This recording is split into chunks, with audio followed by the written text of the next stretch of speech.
that noted that Alberto Chang participated remotely for a portion of the meeting due to an emergency, and that the requirements for remote participation were met. That paragraph is in these minutes. That's in addition to what you saw when they were previously distributed. Are there any other changes or corrections or edits? Okay. They're all incorporated. Okay. With that, do I hear a motion to approve the minutes of December 4th? So moved. All in favor? Aye. Any opposed? Okay, it's unanimous. Thank you. The main item on the agenda is the discussion of timing and next steps and subcommittee work. Susan, I know you've asked all the subcommittee members to be prepared to report about where they are at this point. I've reported at one of the subcommittee meetings that I attended about the Board of Selectmen meeting of December 10th, where two board members expressed concern and even frustration at the pace of the work of the Override Study Committee. They expressed concern that our first report was not due until March 1st, and both the school superintendent's preliminary budget and the town administrator's budget, preliminary budgets, are due on February 15th.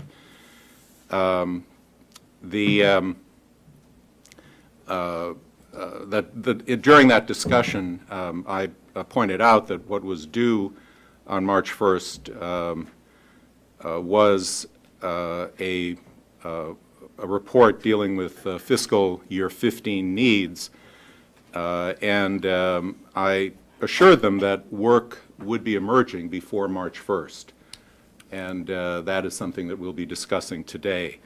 I informed them that I anticipated that there would be at least one public hearing, and had discussed with my co-chair, Susan Wolf-Ditkoff, that public hearing being either in late January or early in February.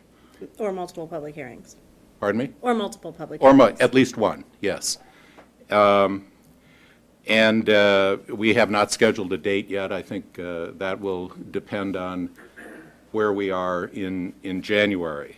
I informed them that, unfortunately, the budget request from the schools with regard to the so-called catch-up and technology had not arrived at the committee until November and December, and that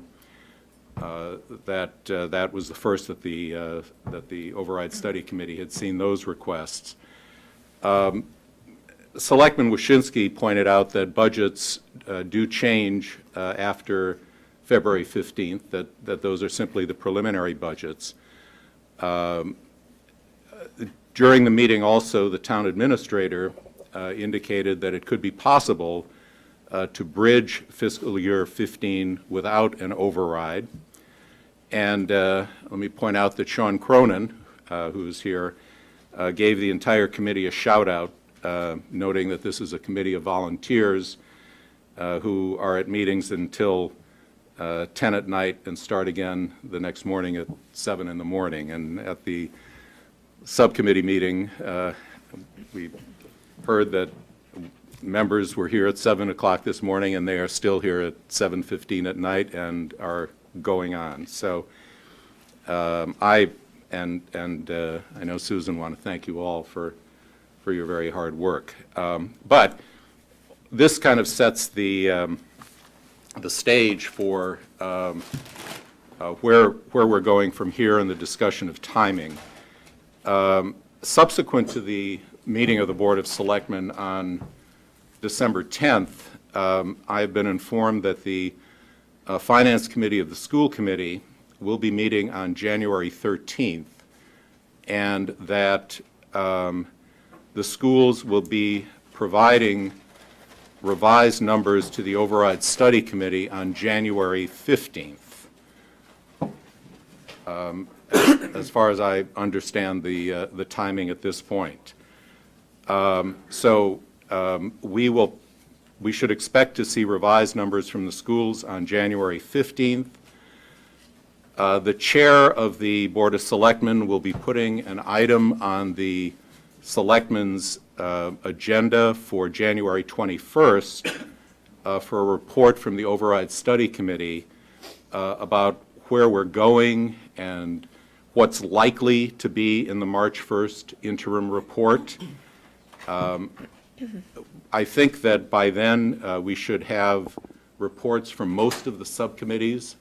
We're looking toward January 15th as a target date for that, so that I think I would hope that we would be able to respond on January 21st with at least some ideas of what thoughts are out there, where we are going, where we are likely to be going in March with respect to recommendations and so forth, at least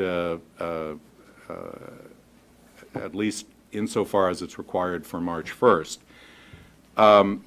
The chair of the board also said that she would like a report on whether there's some way to manage until May of 2015 without an override vote in May of 2014. So that, I think, will be part of the report on January 21st. And with that in mind, I would ask that the town administration, working with the schools, include in the reporting on January 15th about what a bridge might look like for 1 year. That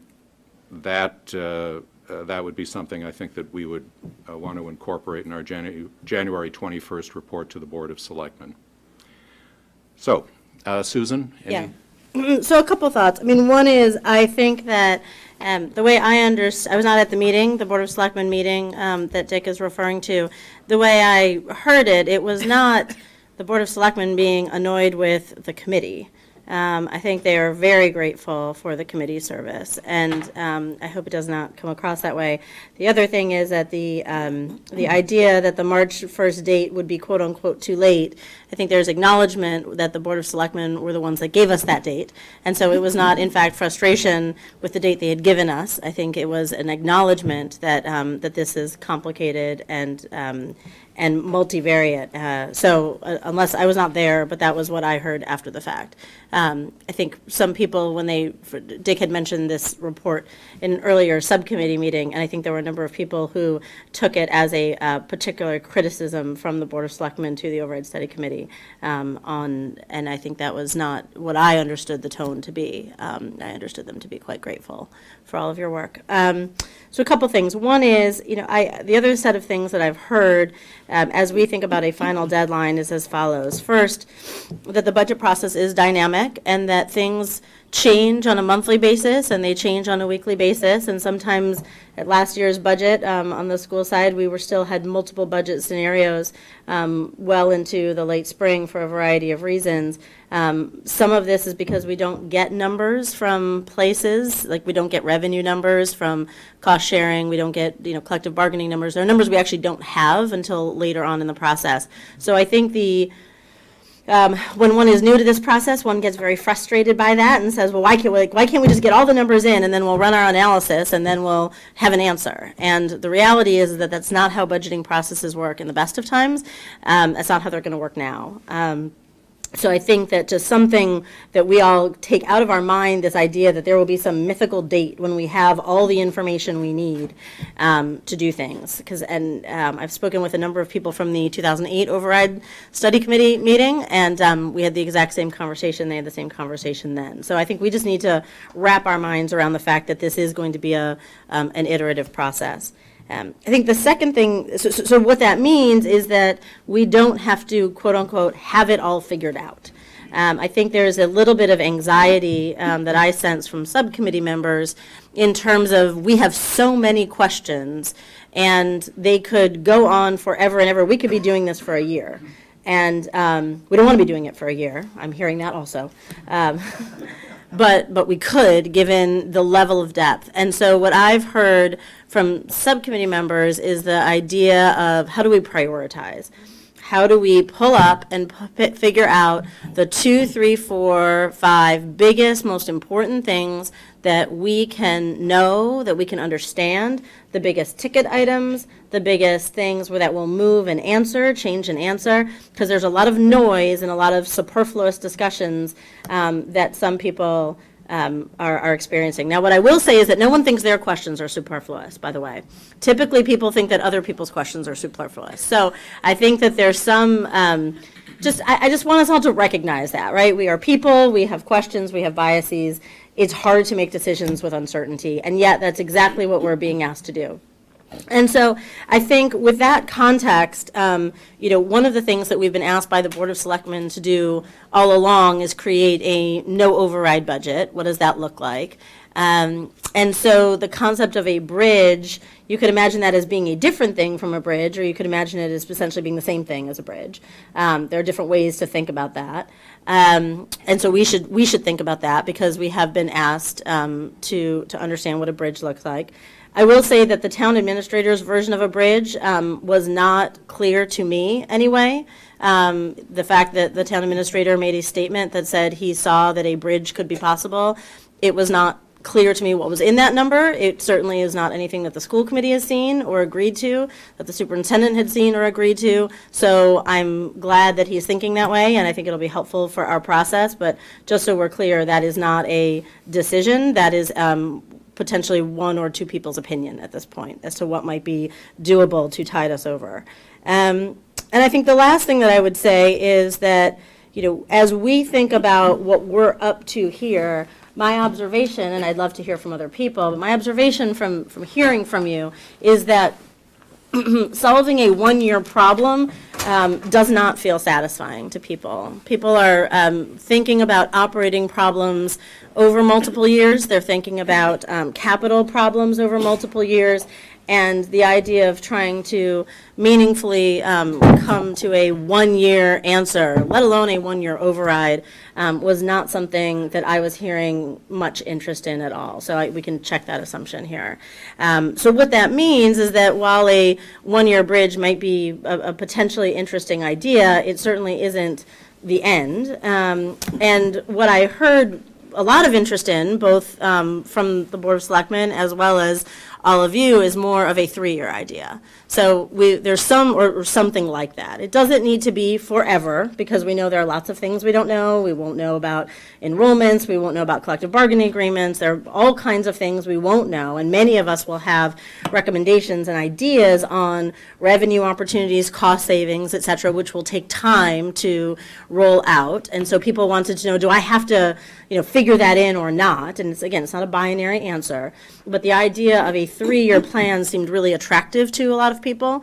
And what that would mean essentially is that you would say, here's what we know and what we feel like we're clear enough on. Here's what we don't know and what we're not sure of and what will play out over time.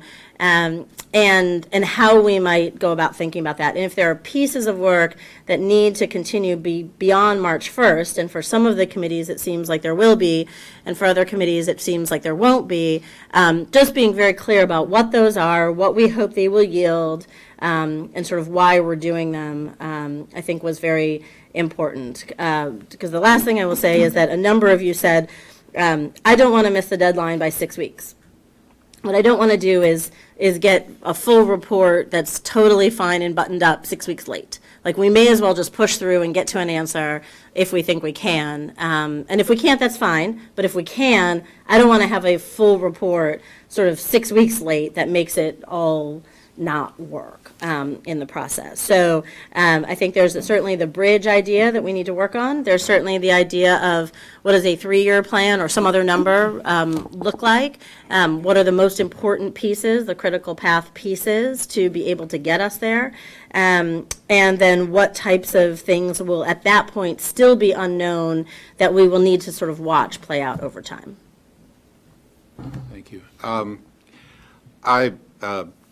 To basically follow up on Susan's comments, in the subcommittees in which I've been sitting, the subcommittees are, I think at this point, making an explicit effort to prioritize the important questions. And I I think that is commendable, and it's absolutely necessary. And I would hope that as we move toward January 15th, that those ideas will really coalesce, and we'll know what questions are the important questions, what questions are the less important questions. Related to that, I did hear at some subcommittee meetings some desire to actually have a consultant in on issues, that there were some questions that might merit that. If that is the case, I would really urge that people who feel that way communicate with the chairs sooner rather than later and identify specific issues, so that we're not just saying, well, we need a consultant, but that there are particular issues that you feel a consultant would be appropriate for, that are simply beyond either the expertise or, I suspect, the time available to a volunteer committee. And the last point Can I is... strengthen that point just a little bit? I mean, I think that Dick and I had a number of conversations over the summer where we came to the conclusion that we needed a consultant. I think we've asked the committee a number of times whether you all thought we did, and the answer was no, and I think that was appropriate given the stage we were at. I think the part of the question is a consultant for what and on what questions. Exactly. So I think, I just want to reinforce Dick's point and sharpen it a little bit to say, what is it that we need a consultant for? What answer are we hoping to get from them that we are not able to get as a committee of even committed volunteers who really want to stay in this building for 18 hours a day, 3 days a week? And how will that influence the process and the timing of the process? Because I think the other thing that we've heard, I've watched play out in some subcommittees, is a member recommends a consultant, they then discuss it and say, well, anything we would get from that consultant either wouldn't be a big enough dollar amount or wouldn't give us information in the time frame we need it or whatever. So I would just, but then there were other times where there clearly seemed to be a tremendous amount of value. So I think that's what Dick is saying, to sort of surface it to us sooner rather than later so we can help put it into the timeline that we're trying to work on. Yeah, we had talked about a consultant at a couple of our earlier meetings as a full committee, and the response was, well, let us dig into this a little bit more, and then we'll be able to identify the issues. And I would hope that we're at that point now, that everybody has done such a tremendous amount of work and you're so deeply into the issues that I think it would be appropriate at this point to identify the areas where you feel a consultant might be helpful. And then I just want to make one final point. Overlaying all of this, obviously, and it's something that's certainly coming, that's a reality of this, are the tactical issues. And those are timing issues of, not doing a one-year override, then coming back next year with another one, that clearly is the political reality that's underlying all of this is something that is a real issue that we're going to face as we go forward. And that, in many respects, I think is an issue for the school committee, the Board of Selectmen. I think for this committee, you are doing exactly what you were asked to do, and you are doing it extraordinarily well. And Susan and I are both very grateful to you, and the town is very grateful to you. So, Susan, any? No, just if there are overall thoughts, then we can move into subcommittee. Kevin, do you want to? So, I mean, one of the reasons for the pressure for March 1st is you have a deadline for putting an override on the May ballot. Is it inconceivable that we would have a special late June election? There are plenty of communities that go to town meeting past two budgets, the one with an override and one without it. And if that were the way first, is that inconceivable? And if it is conceivable, what does that make our real working deadline? I haven't heard that being inconceivable from a Board of Selectmen point of view, unless Dick has. No, and it hasn't been discussed specifically. I think all that's required is, I think, a 14-day notice, right, for I have no idea. yeah. So, Yeah. so we could do it after town meeting, in other words, as long as town meeting had enough information to decide what the two budgets were. And frankly, we would need two budgets anyway, because if the override failed, you would still need a second budget. It would add no incremental work. Sergio? I was just wondering a little bit about calendar issues, perhaps a little bit like Kevin was. And some of us here are probably more familiar with the, I guess I could use the word, the machinations of how the town goes about putting a budget together. So there are roles that are given to the planning board, to the advisory committee, the board of selectmen, who are holding hearings and so forth.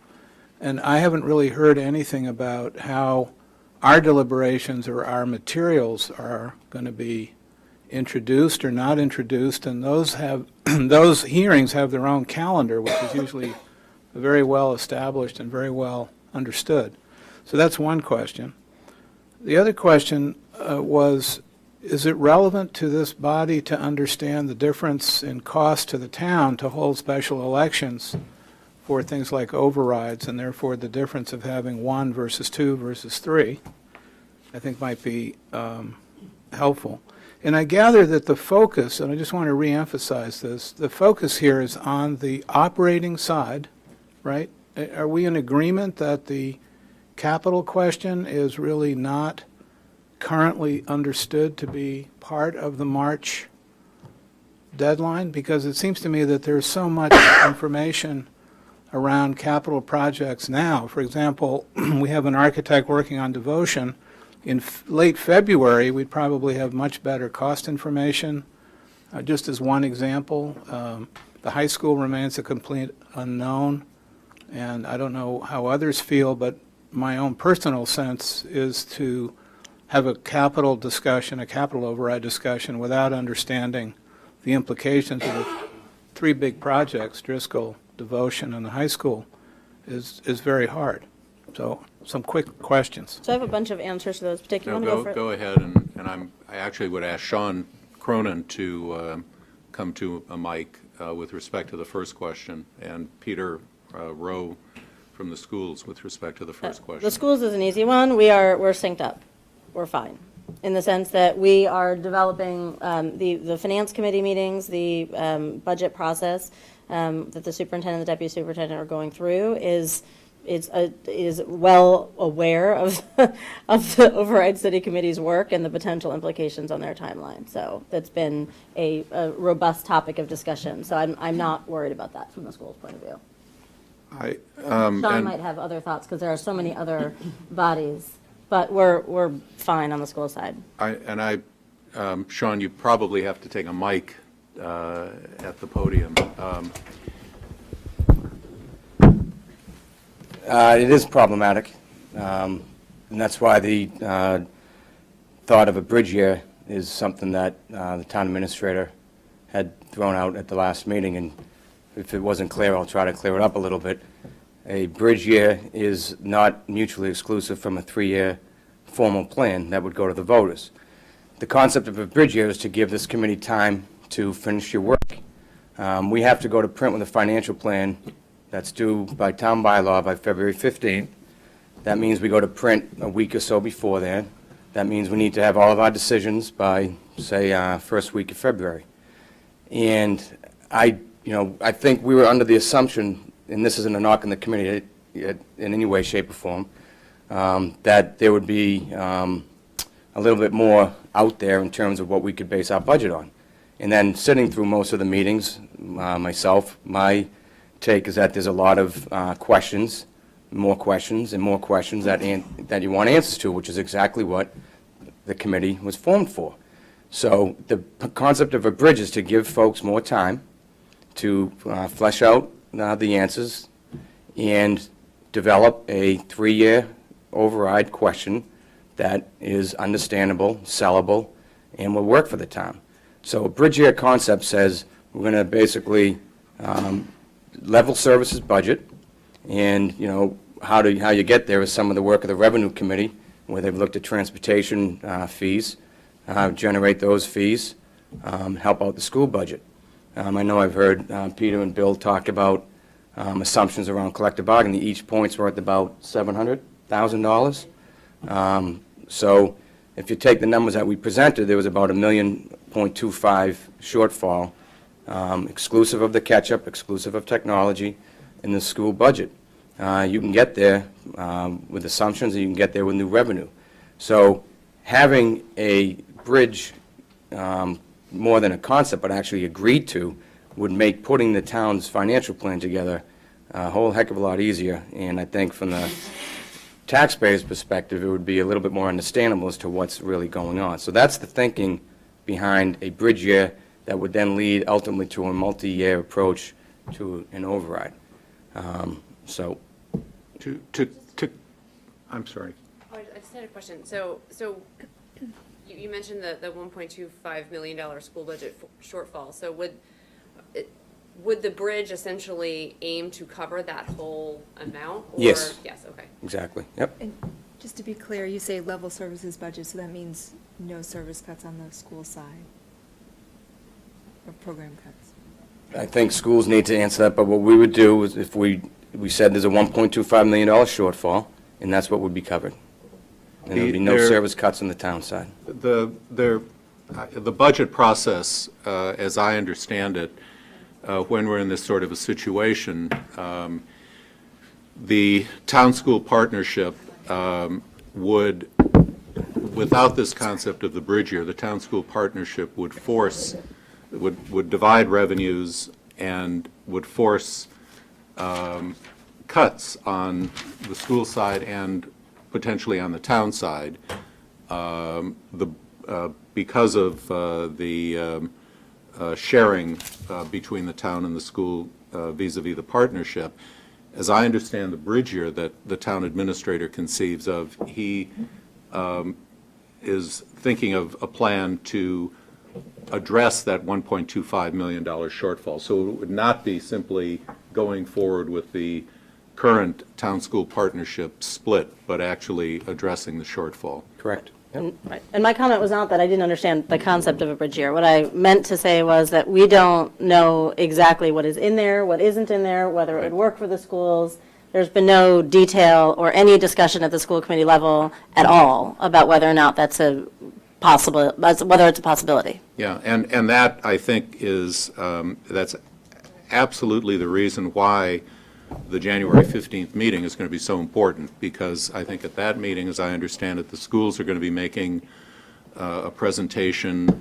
I would hope that the town would make a presentation, and the subcommittees will be coming back with reports. We're going to have a very full agenda. So can I just answer a couple of other of Sergio's questions, or are we still on this topic? Yeah, we should. With respect to the capital issue, this committee, I don't know whether this committee, and we'll learn more, I would hope, from the capital subcommittee in January, but I would think that you have already, as I've been sitting in on your meetings, made some progress toward defining issues and actually raising questions with regard to some of the capital assumptions that the town has been proceeding on, and I think, and very valid points. So I think those sorts of issues certainly will surface. In terms of an actual decision by the voters with respect to capital issues, you're correct, there's absolutely no chance for a capital debt exclusion vote, an override that is a debt exclusion for capital purposes, being on the ballot in May of 14 or any time soon after that. As I understand it, the earliest possible date would be late in 2014 and most likely May of 15. So that the capital debt exclusion override vote is not something that the numbers are going to be ready for, because the MSBA process is unfolding now. And just to clarify on that, I mean, I think this gets into the question of how much information do we need to be able to say anything at all? Because it's certainly true that by the end of February, we will have better numbers on devotion. It's also true that in June, we'll have better numbers, and in September, we'll have better numbers, and in January, so there's a bit of a, can we, as we've talked about a number of times on this committee, can we essentially say, here's what the rough amount is? It's not going to be exact, but it's plus or minus 10% that can be communicated, because I think everyone is uncomfortable trying to make an operating override recommendation or have a discussion in the complete absence of any capital information. That said, if we know that the devotion project is roughly X or something else is roughly Y, then, one could imagine calculating, if there were a debt exclusion on it, that would roughly mean X, Y, Z in terms of a tax increase a year from now, that not every number needs to be buttoned down, and in fact, we can't actually wait for every number to get buttoned down, because by that point, new things will be uncertain. So again, I just think it's a discussion we need to have, and I've heard play out in various subcommittee meetings, I think we need to have as a group about how much certainty we need about what, and in order to make what types of decisions, and where do we feel like we're still far away from that. I would just want to ask a question on that point. I mean, ultimately, our report, as I understand it, serves two central purposes. One being a tool for the selectmen to actually put something on the ballot, and a resource for voters to look at when they're evaluating what the selectmen put on the ballot. So if we're thinking in terms of what can we say that's useful, I think it's worth bearing in mind that as we are not actually putting the specific override on the ballot ourselves, it may be that a somewhat provisional analysis is perfectly useful, because by the time, if there is so for example, if let's say we were coming out with a report sometime this year, and we were trying to comment on a capital override for 2015, it might very well be that we could do a perfectly sensible report that would take into account that when the selectmen actually put together what that override was going to look like, they would have better information. And our report would reflect the information that was at that point uncertain and likely to improve. Does that sound right? I think you're, as I understand it, you're saying, are we going to be dragooned into service No, No. not going at all. forward It's- until a no, no. capital override is ready? No, No, what- I think we can certainly make comments. I mean, what I'm doing is I'm drawing the distinction between, if it were our task to actually write the override that would go on the ballot, that's a very different task than providing advice and analysis to a body that will do that and to the voters at large.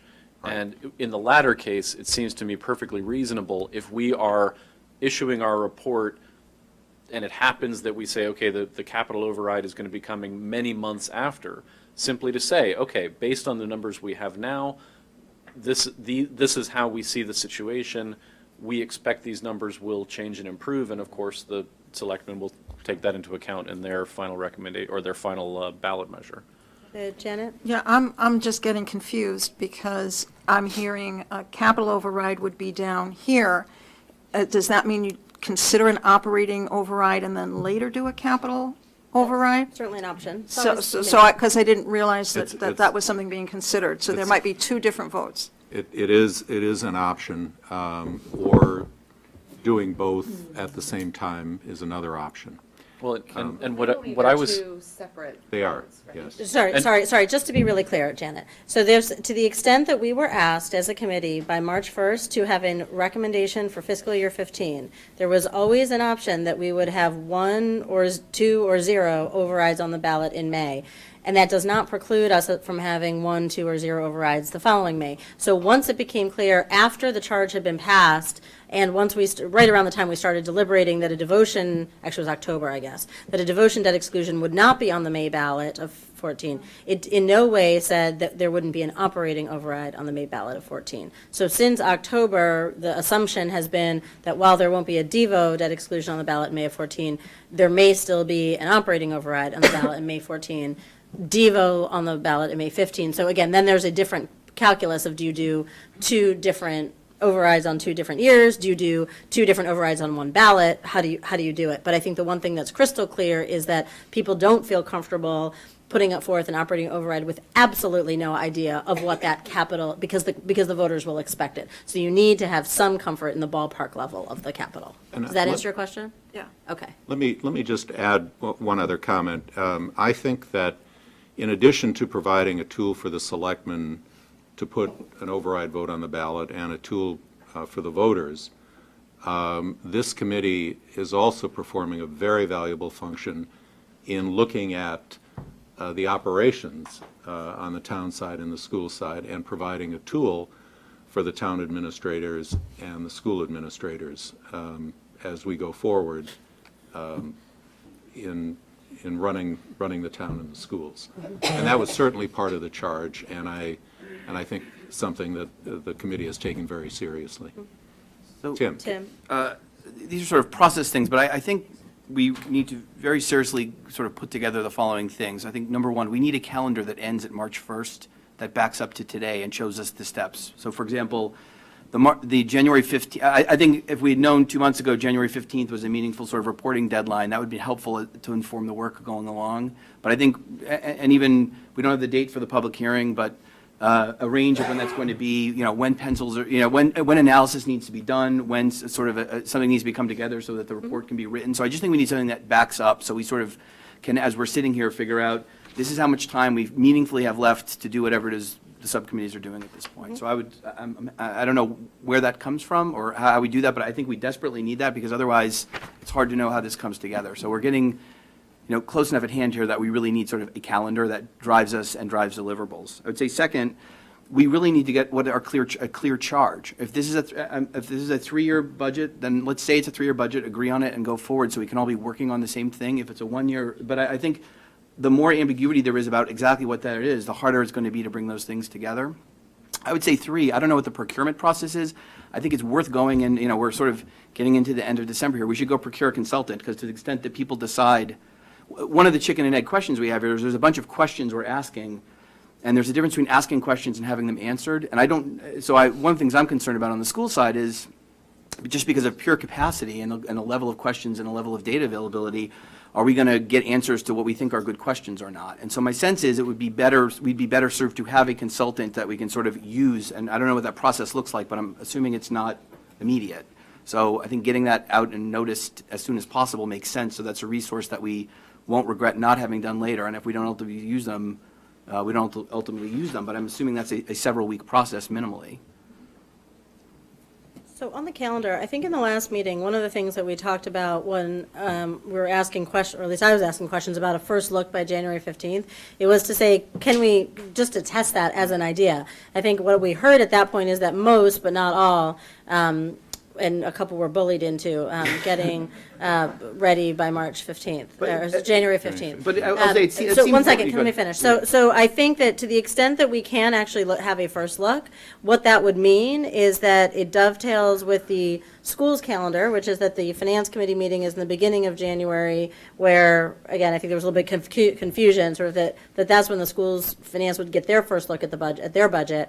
But what it would mean is that if the new information is going to talk to the Board of Selectmen on January 21st, I think last time I had also mentioned that public hearings, we talked about the last week in January, first week in February, that the committee would then need a couple of weeks to absorb the public hearing feedback, and that starting on February 15th, you need a little bit of time at the end of the month to essentially write things up and everything, but sometime around the middle of February, we would have a pretty good sense of what we were talking about. And I think that I think both Dick and I have been unwilling to tell the committee, you must come up with a 3-year plan, because so if you were to come back to us and say it absolutely needs to be a 1-year plan, I think we wanted to be open to that. I don't think I'm hearing anybody say 1-year plan, but you all should speak up if you are. I don't know if I'm hearing a meaningful difference between 2, 3, and 4 years, but if it's easier for everybody to pick 3 years as a number, we should do that. But anyway, so I think some of this is we're trying to give the committee latitude to do its work while also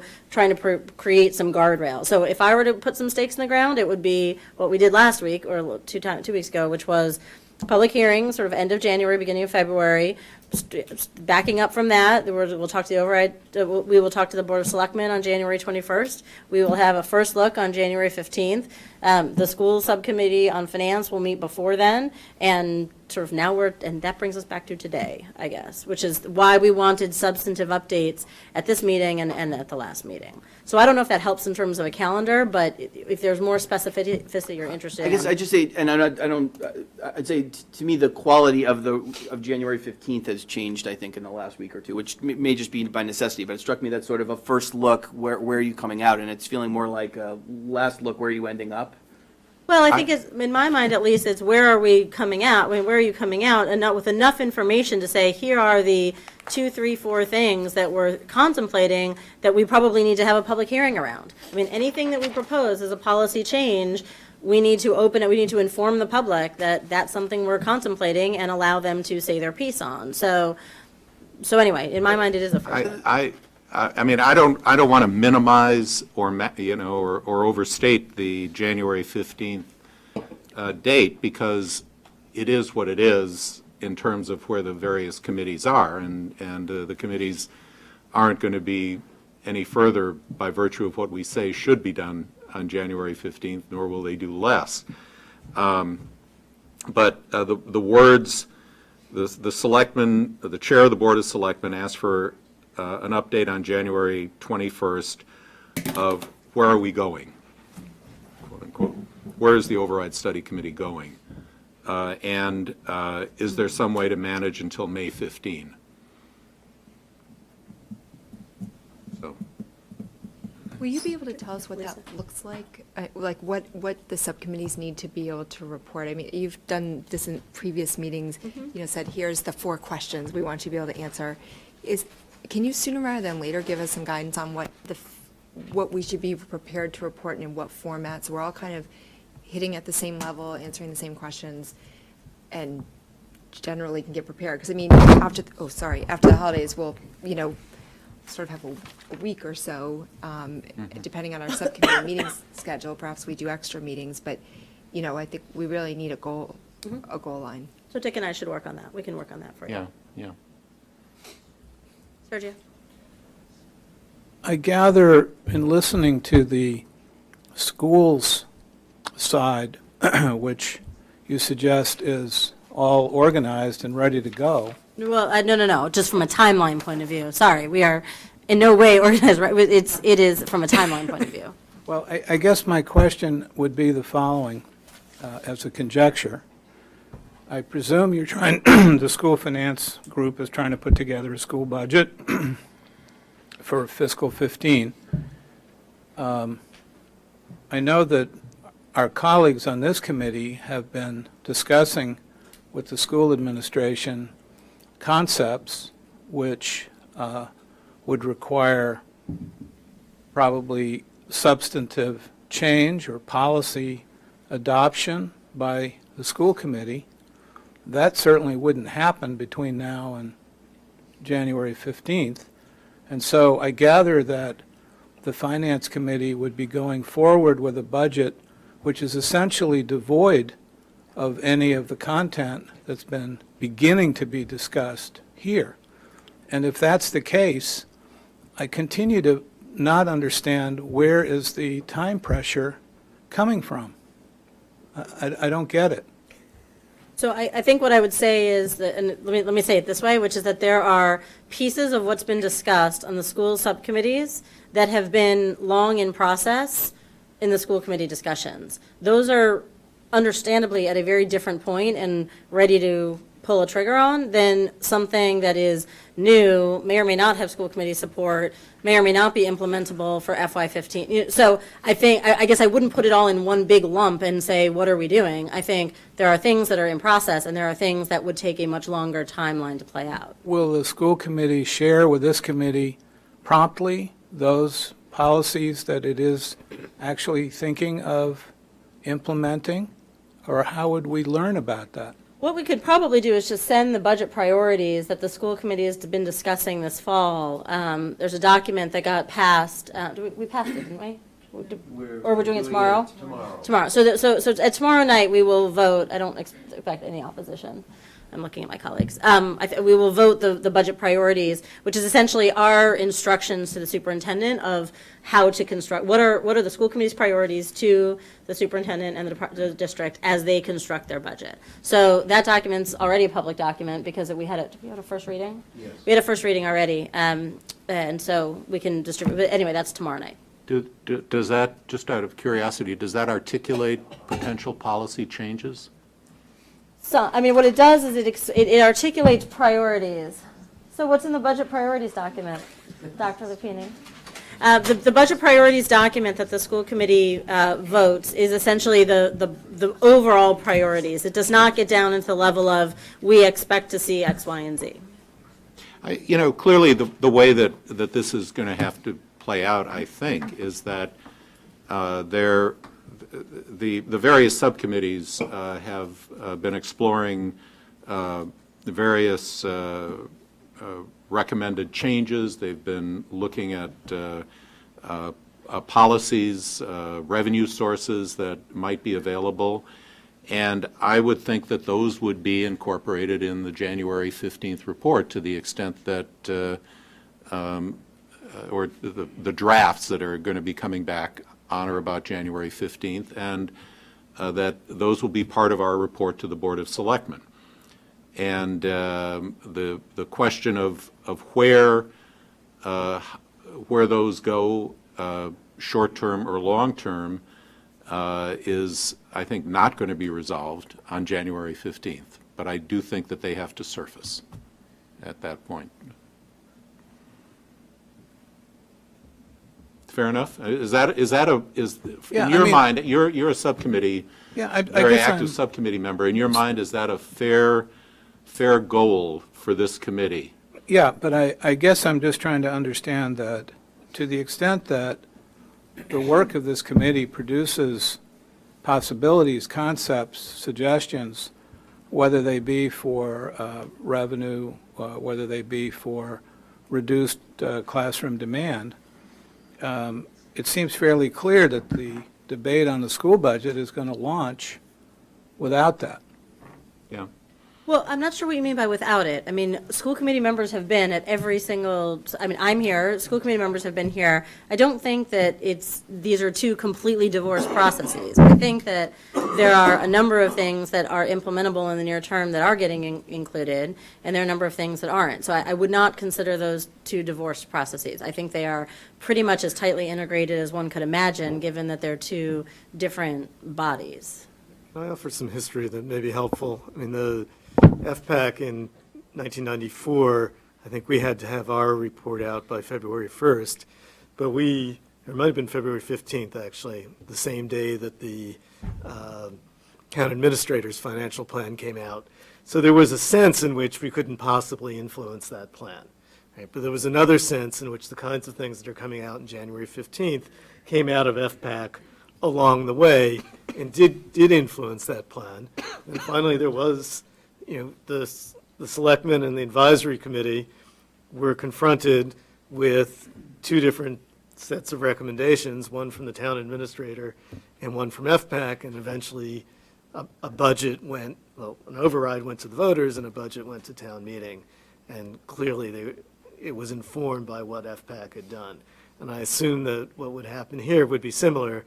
What comes out on January 15th will influence the discussions. It may not be that either the school budget or the town administrator's budget is what this committee ends up recommending in March 1st, but I expect that what comes out in May will be additionally influenced by it.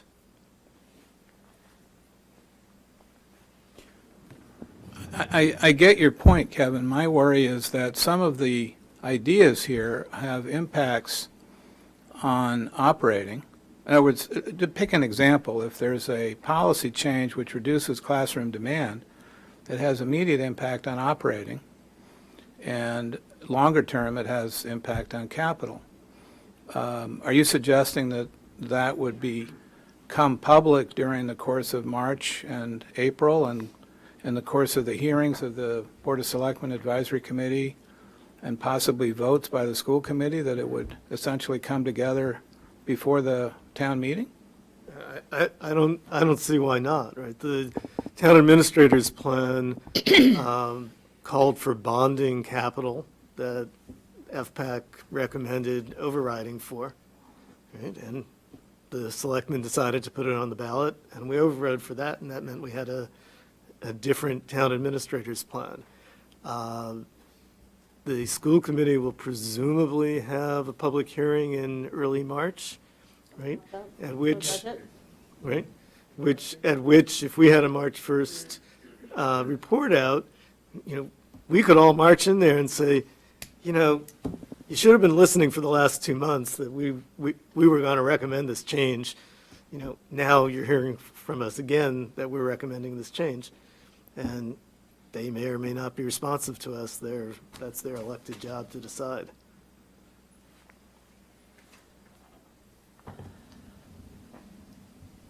Any other overall thoughts?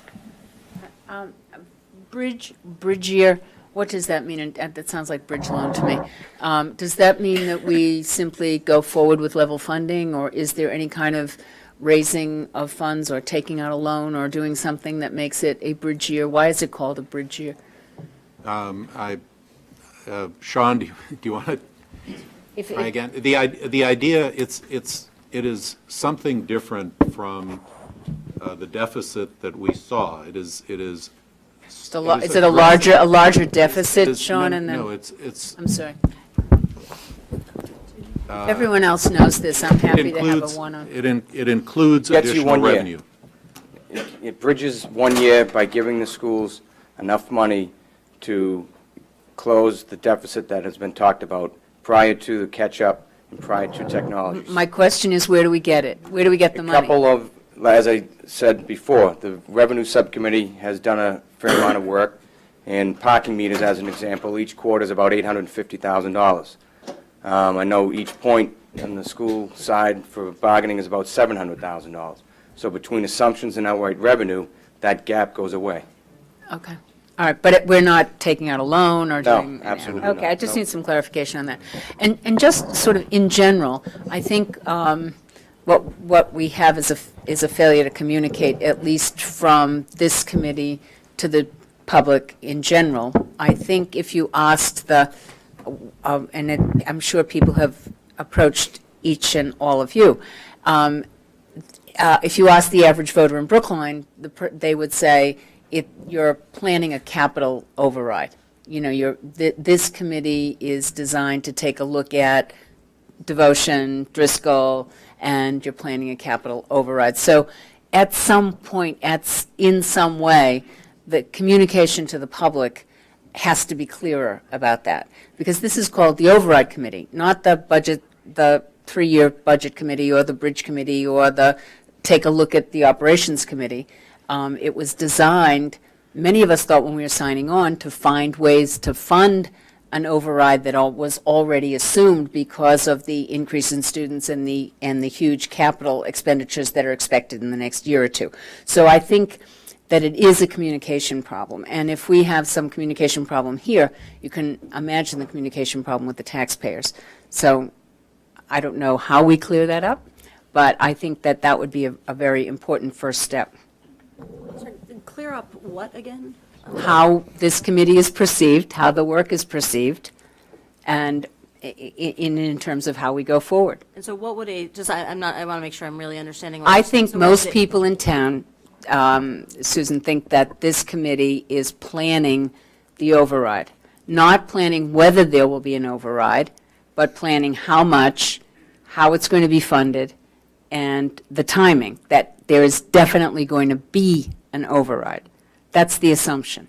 Okay. So I think I know that there is complication in and around it, but I do think it would be helpful both to all of our work and certainly to the taxpayer, and especially at the time when we finally ask for the override, in order to get it and to have real credibility about it. I think we need to be clear now.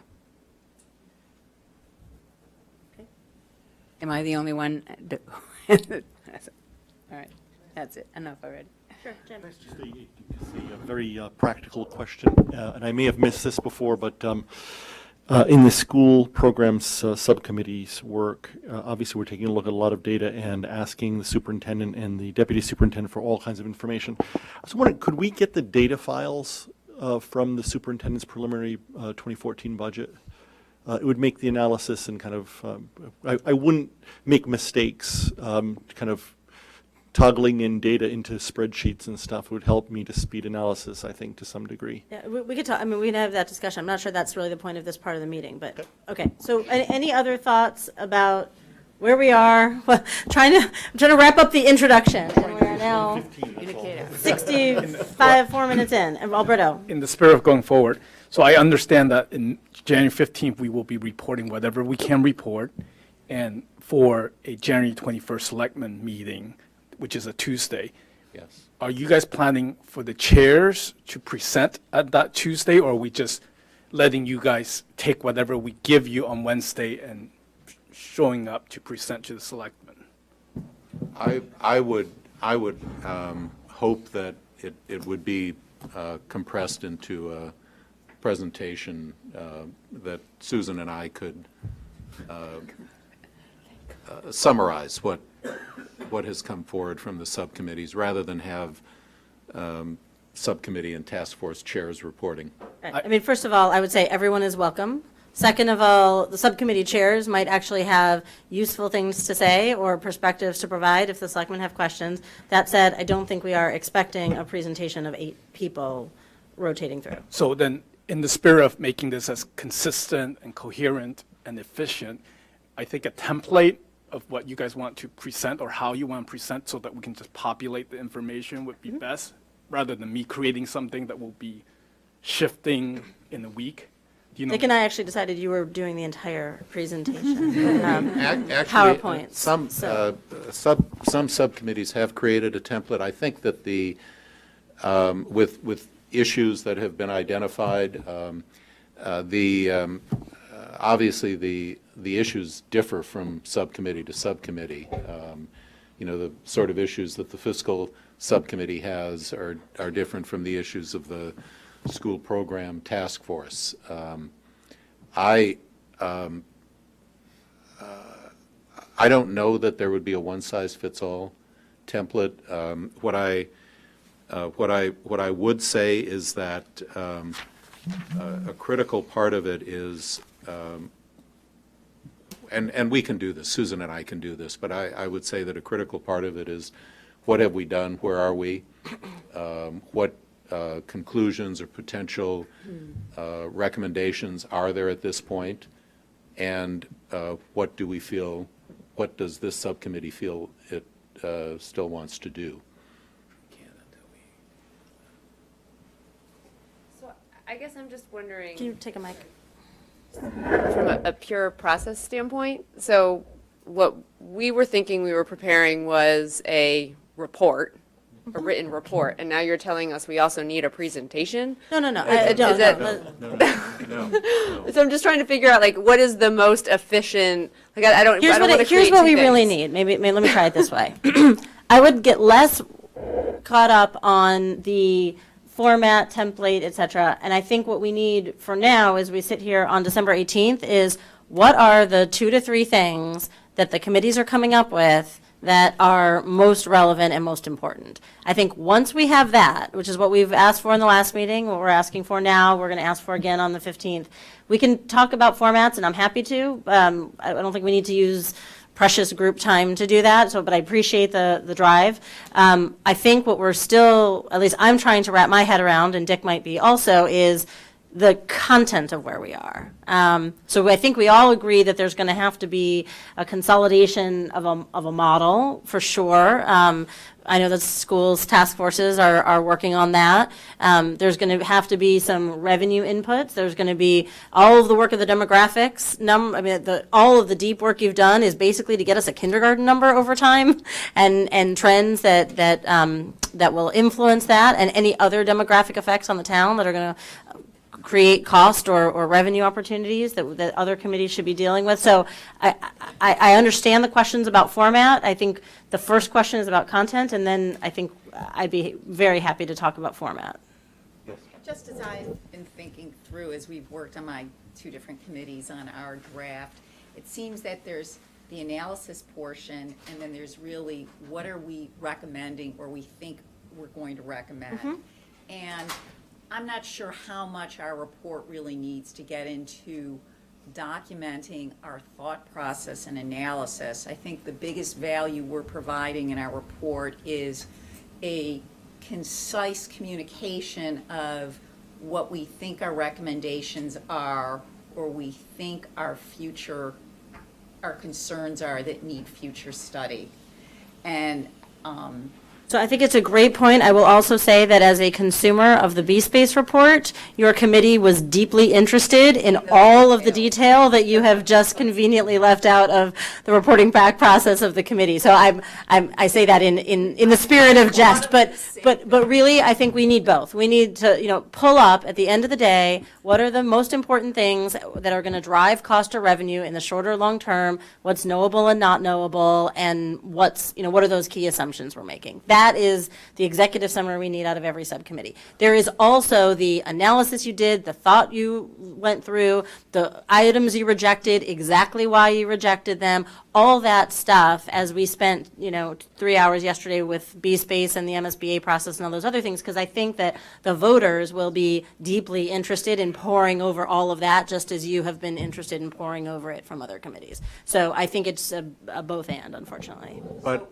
it's 2 parts, the executive summary and then the analysis. And the executive summary should be able to stand on its own, and then the analysis be there to explain. So it's that classic, you tell them what you're going to tell them, then you tell it to them, and then you summarize what you told them.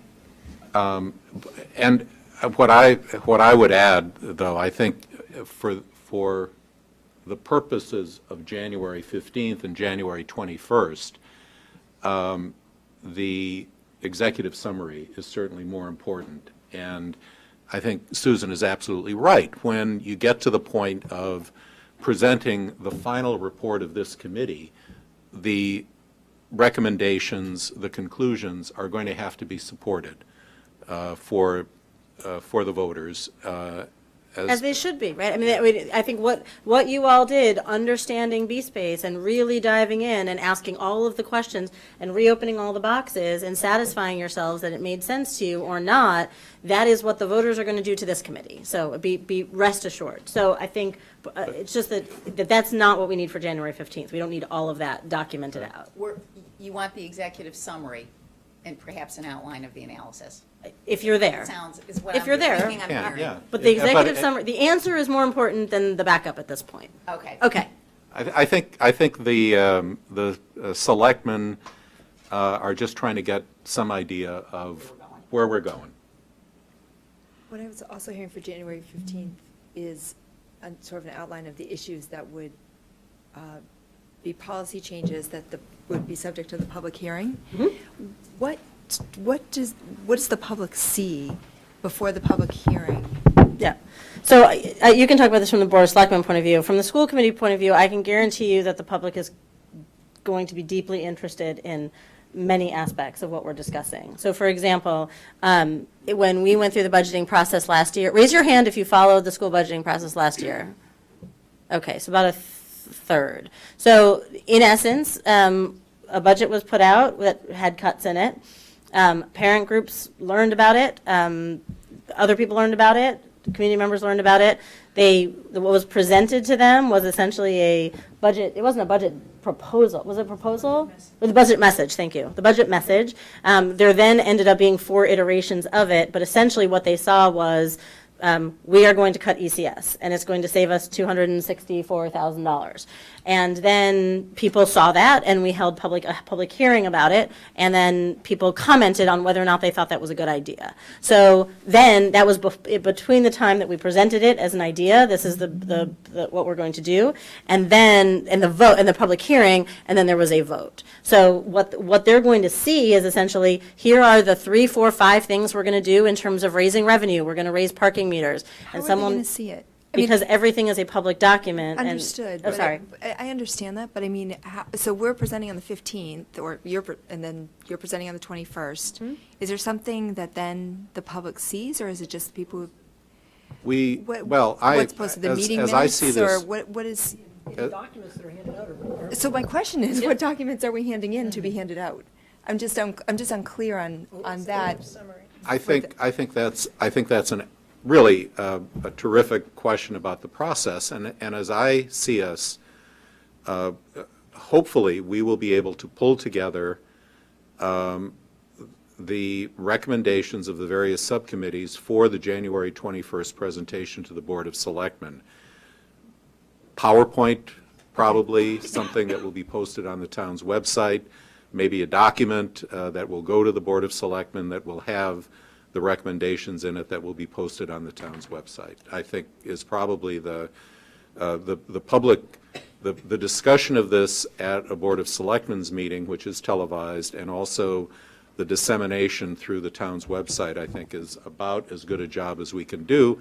And I suspect the local press and blogs will pick up what's in there. Right. And there are 2 school committee meetings right around this time as well, where presumably they will be discussed, as they are at every school committee meeting. The work of this committee gets 20 minutes updates at every school committee meeting, something like that. And so they will be discussed there. We have our own public. Those are also televised. Those are also televised. We have our own public comment. People will be commenting there. My guess is there will be Facebook groups. I mean, this will be an intensive public process once we get there, as you were warned in your interviews with the Board of Selectmen last summer that it might be. Right, if I could just make a follow-up comment on that, I just feel like it's important to have a document. I mean, as you know, even when the documents and the decisions are written, there's so much misinformation, and I just wanted to make sure that there's something that everybody's referring to the same thing. There will be blogs, there will be comments for sure, but that there is one definitive, these are the things we're considering, and if they're not on this list, we're really not considering them. So maybe with this, what I'm taking away from this is that Dick and I need to do a little bit of work providing a common template, either in Word or PowerPoint or whatever it is, that everyone can fill in and feel like there's some consistency to. And I think we can do that fairly. I don't know about the consistency. Okay? No? Okay? PowerPoint sounds like the right medium, because then you have both a presentation and a document. Yeah. Okay. And so- I'm not sure that there's really a template that we can give the subcommittees, as I said, given the, other than, where are you? What are your recommendations? What do you need to do, in your view? So, Carol? Carol? Question, you just used the word recommendations. For that, my brain was saying, what the committees were going to be doing is generally, not everything, not all the committees were going to be exactly alike, but talk about a little bit of background, what the process is that they went through, and what some of the considerations are. I'm not sure if at this point, by January 15th, this is a question, are we talking about recommendations? Okay, Because fair that's- point. Yeah, Fair that's point. where I If you're- think when we talk about a public hearing, if we're making recommendations, that's a whole nother level. Then here are the 5 things we're considering. Fair point. Right. Fair point. And your subcommittee may not be there at this point, and that's a fair point. I know that some of the subcommittees are moving closer to recommendations, and some may not be. So you're absolutely correct. Lee? I guess the other concern I have is that certainly some of the kinds of things that the subcommittees I'm on have been doing, could involve recommendations for alternate paths, rather than a single, do this type of recommendation. And I don't know what your thought is about how that would be presented. Personally, I think that's terrific. I think that options and pathways, and here's what, I mean, I think even on enrollment numbers, what we've heard is if enrollment does X, we would need Y, and if enrollment does Y, we would need Z. I mean, so I think that would be terrific. Well, I'm focusing more on policy alternatives. If you that's fine. pursue this, if you change class size or you do, Right, but that's what, exactly, but that is the information that people will want to see in order to come and make comment on it that will inform the committee's ultimate deliberation. I think, I'm with Dick, I don't think you need a final recommendation of any sort by January 15th. I think people need to know what's seriously being considered. So, with that in mind, what is seriously being considered? We do have some time, and it would be great to hear where the subcommittees are at this point. I can, with Cliff's permission, I'll do the pension budget again, because ours is very, very cut and dry. There's very little that we can affect other than to recommend continued lobbying in certain areas. Can you talk about that? I mean, can you just be, what is it that you're? Sure. Yeah. So the pension stuff comes under state law, state mandate. The wiggle room that we have is to recommend that that part-time service be prorated, so that if you work half-time for 10 years, you're not considered vested in the system and eligible for health insurance for the rest of your life. The other thing to be considered around pension, Beth took over, so it won't be in my report, which is the level of part-time staffing, so that you can try to reduce the number of benefits eligible people. And there's a lot more of that on the school side than on the town side. In terms of healthcare, stay in the GIC. We've saved considerable amounts of money by staying in the GIC. Are there ways that we can help staff incentivize or just educate them toward the less expensive plans that are out there? Can we do more work on, there are 3 kinds of plans, HMOs, PPOs, and indemnity plans, and you can have different sharing on each of those. We can recommend that we try and change the town employee split, but It's a negotiated item. but that's a negotiated item. So most of what we have, I don't think there's anything we have that isn't negotiable. Even around the stuff the retirement board does, they need a vote of 3-2. Is it 3-2? Yeah. So it's fairly cut and dry what the recommendations would be, and then there's all the stuff behind it of how much money we've saved so far, et cetera, et cetera. There's also the lobbying for the state, too. Yeah, lobbying for the state, changing Section 19. Mass Municipal Association had a wonderful recommendation that went nowhere in the end. Keep doing that. So in a sense, do you feel like you'll be able to say, here are the different things that we're considering, here's the rough order of savings that they would provide us if they were to be able to be collectively bargained? I'm not sure that we have rough order of savings, because we don't know what the different plans cost, for example, other than, to say that you would guide people toward a less expensive plan, but it really comes down to the decisions of individual. Well, I was going to say that in terms of what we could ask for, which we have not done so yet, we're happy to do, is to say for all, assuming that the retirement board changed the policy, going half-time for 10 years, you're benefits eligible to, you have to be half-time for 20 years for all new employees. What would that do? Is that something that we could get some projections on, you think? And for health insurance, to say, I guess we could get statistics as to how many people take different kinds of plans. Exactly. But it's an individual decision. And Correct. What we certainly can make the statement that if currently the premium sharing, for example, is 8317. We can certainly say that for every point of change, how much that would generate in savings to the town. We absolutely can say that, and will say that in the report.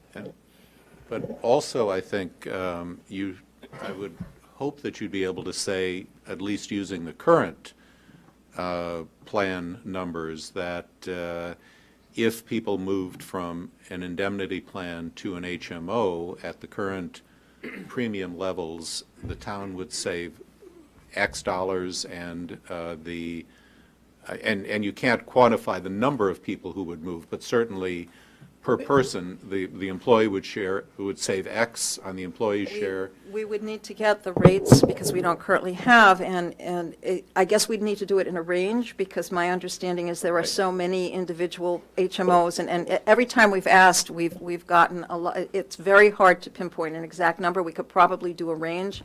10% take indemnity plans. If that went away altogether and they all went this way, you might save such and such, but I'm not sure how helpful it would be, but we can talk with Sean about that some more, or Sandra. Okay, so I guess the only thing that I would say, let me put on my school committee hat for a moment, if the override study committee is going to recommend that I as a school committee do X in terms of recommending cost benefits or cost savings from renegotiating teacher contracts or changing, whatever it is that you want us to do, you will need to give us the clear mandate or the clear analysis that says, here's what it's worth, here's how hard it is to get, and here's the time frame on which you could expect to see those savings fold into your budget. Because otherwise, it's not a very helpful recommendation. So I guess I would say the specificity of exactly what size of cost savings you think we could imagine and how hard it would be to get and when we could expect to see them, if one were aggressive or not, like that seems to me. The benefit, the health insurance isn't a school committee issue. No, but even for the retirement board, or even for lobbying on home rule, or even on whatever it is, we need to sort of make the business case, if you will, that what the savings is and how hard it is to capture it, to know whether or not it's worth doing. That's all. Not sure that we have it, that we've been privy to that information. But Okay, we can well, try. that would be a question I think that would get asked. Yeah, I would also suggest that there are certain thoughts where having flexibility could create value, but you don't know, or you can't quantify that value because you don't know how future negotiations are going to play out at all. And so I'm not sure that construct is entirely appropriate for every particular recommendation. So that's fine. So if we can't quantify the value because the data isn't available, that's different from saying we can't quantify it because it's not quantifiable. And so I think whatever our answer is on that, we just need to be clear. Sure. Okay, great. Anybody want to step forward? I'll do it. Ann, And I'll try to be brief. I'm just going to review the algorithms that we've been working out with our linear regressions. That was supposed to be a joke. I got it. Actually, I got it. Anyway, the demographic subcommittee. We're still fuzzy on the quantitative part, but we are determined to come up with data that will be predictive and that we can really rely on for the trend. To that end, we've been looking at school census, U.S. Census, high school report, Newton enrollment studies, UMass studies, and today we spent a long time on the MGT report and going back over why they chose the models they chose. We have, at this point in our committee, we've not made specific conclusions, but we've made some very interesting observations. I'll just show you one. You've seen this, you've lived with this, I'm sure, as well. This interests us a great deal, and I'll just hold it up because pictorially it tells a great deal. This is the cohort. And for some reason that we do not understand, despite the churn, which is brought up to be about 40%, that's the turnover every year, somehow the cohort doesn't change in the town of Brookline. It's about the same all the time. We're trying to explain that. We deal with quantitative data and trying to come up with some solid answers there, and also come up with some some model that will help the school committee in the future to predict trends and to understand the demographics of the town and how that works. We're also dealing with some qualitative information, such as how many kids are in the current preschools, and are they residents in the town, and are they coming? And Susan was saying, and what were their business plans that they decided to come up to 41 preschools now in the community, and many have opened in the last few years. I'm sure you've noticed them. So that's one area. And then also looking at the housing and seeing if this is, if the change in demographics have been led by housing trend changes, such as changing over into condos. We spent a lot of time with that. So there we are. We are determined to come up with something quantitative, and I think we should be able to get something to you middle or the end of January. Just to clarify, the 40% turnover is not I every year. think that's about it. It's- Right, it's over the whole, K to yeah, 8 or right, it's first to over the 8, whole as I piece, understand right. it. Bill, yes. Yeah. The numbers we've looked at, thank you, and we looked at 3 different cohorts, as I recall. It's between 3rd and 8th grade, and the average is somewhere between 35 to 40% of the names change, while the sizes remain the same. Right, well, the size remains the same. And so can I just ask a specific question? I mean, are there things that, as you're imagining the output of your analysis, the one thing that's crystal clear to me is that you all are essentially going to give the ultimate model a better kindergarten number. Is 600 make sense or not? If not, what should it look like? Or 630. Or yeah. 630, or 660, 32, whatever yeah. you want to do. I mean, right, which is, I think, divorced from the Hancock Village discussion. But are there other pieces of what you're doing that would have implications, demographic changes in the town, that would have implications, for example, for other pieces of the town budget, or maybe other pieces of the school budget? Or are you really sort of laser focused on enrollment at the kindergarten I think level? right now we're laser focused on enrollment, but help me out here. That's Vicki, okay. Alberta. I wanted to I mean, know. some of it will, we also we're taking a look at what it will look like in the high school, and will that whole group go through? Alberto, did you want to answer that? I was going to say, it's not just kindergarten, but Right. there's influxes throughout the whole grade system, and we're trying to understand why that is. Great. We're also looking at some demographic areas, some demographic groups, such as we have a large Japanese population in Lawrence. We have a large Korean population, or a larger in Baker. What happens with different populations as the economy has a flux? University changes. Business changes with certain groups. Can we silo some groups so that the schools can use some information to be predictive in those areas? The other thing, I think, is that I think we're reaching the conclusion that, at least as it presently stands, the MGT report and the numbers that it is forecasting are basically clothed in a great mystery.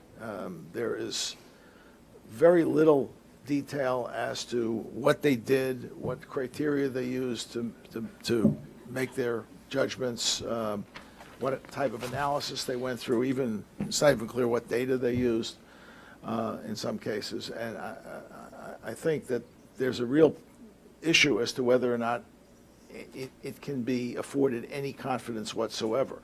I'm more concerned about our inability to come up with a definitive number, but at the same time, I certainly have really big problems with suggesting that MGT's number be used as a default, because I, at least from what we know now, I have very little faith in anything they've done. So I think that I've also just raised to you all, so people know, a number of questions that the school committee would be quite interested in hearing. For example, if there is an increase in pre-Ks, why, what's the data behind what they are basing those assumptions on, because it would be fascinating if all those for-profit daycare centers had business plans and they had enrollment projections that showed something that we should know about. That would be helpful. I think it would also be helpful from a demographic point of view that the school committee would be interested in, or at least I would be interested in. This one I'll say me, not the school committee. I would be deeply interested if every time a family moved into or out of Brookline, the realtors told us that and told us how old the kids were. And I've been informed that there might be legal issues with that, but I'm uninterested in those right now. It is a privacy issue. I'd actually really like those There was numbers. a suggestion on the committee that I, as the grandmother on the committee, simply ask the young Everybody. women of Brookline if they're planning a second child, or, just say. That's not Just an talk to ineffective- me. It's not Talk an to me. Are you planning a second child? It's not an ineffective strategy to send out Ann's whole Not a good idea. Supermarkets Not a good around. idea. So I think the last question was, in terms of the income stratification in town, whether or not there are going to be impact, given that we do have low income, we do know that there are an increasing number of low-income families here, and if there are going to be long-term effects on the school system that we should be thinking about or being aware of, I think that would be very interesting to know. So I actually think there are a lot of things that are interesting to know. I think the one that changes the model or changes the costs are the ones that are of direct relevance, but anyway, we're looking forward. I'm Susan, looking forward to on the issue of the preschool and the daycare centers and so on, we have talked about that. I think there's really no organized way to obtain that information.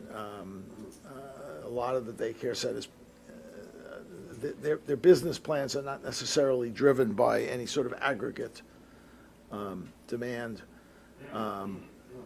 They are not necessarily limited to Brookline kids. They are.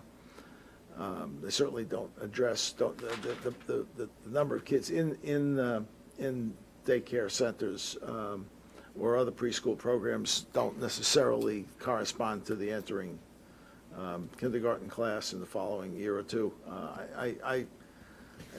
We discussed that. I'm not sure that that's fruitful. So I'm intrigued by that, because it was my understanding that 85% of the kids, more or less, were Brookline kids in some of these, by some estimate. That's the estimate we had from Dr. Balsam, who sends inspectors in for the Board of Health. So that is qualitative or anecdotal Yeah, no, information, it's- if you will. but it's But it's interesting. good information. Yeah. I would say the Um, same thing is true of, for-profit providers actually coming up with business plans that get them to open up new storefronts in already crowded areas. It might just be the herd effect. If there's one, I may as well open mine because there must be kids here, but it might be based on actual data.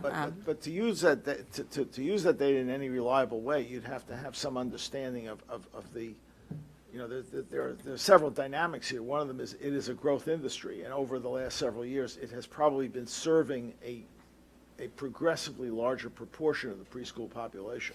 Maybe, So we and would that's an need to assumption. know, in other words, if you just looked at its growth, that's not teaching you anything about the actual growth of the potential kindergarten kids. It's teaching you something about the growth of the preschool business. Well, I'm excited that your mind is working on it. Yeah, That's all. And see if we it gives us anything We don't useful. know if it simply doesn't mean that both partners are going back to work, there's been a divorce, That's fine. that No, there, that's there great. are all No, these that's things. fine. I'm just saying it would be We're helpful. up at night. We are up at night. Thank you. That will be helpful.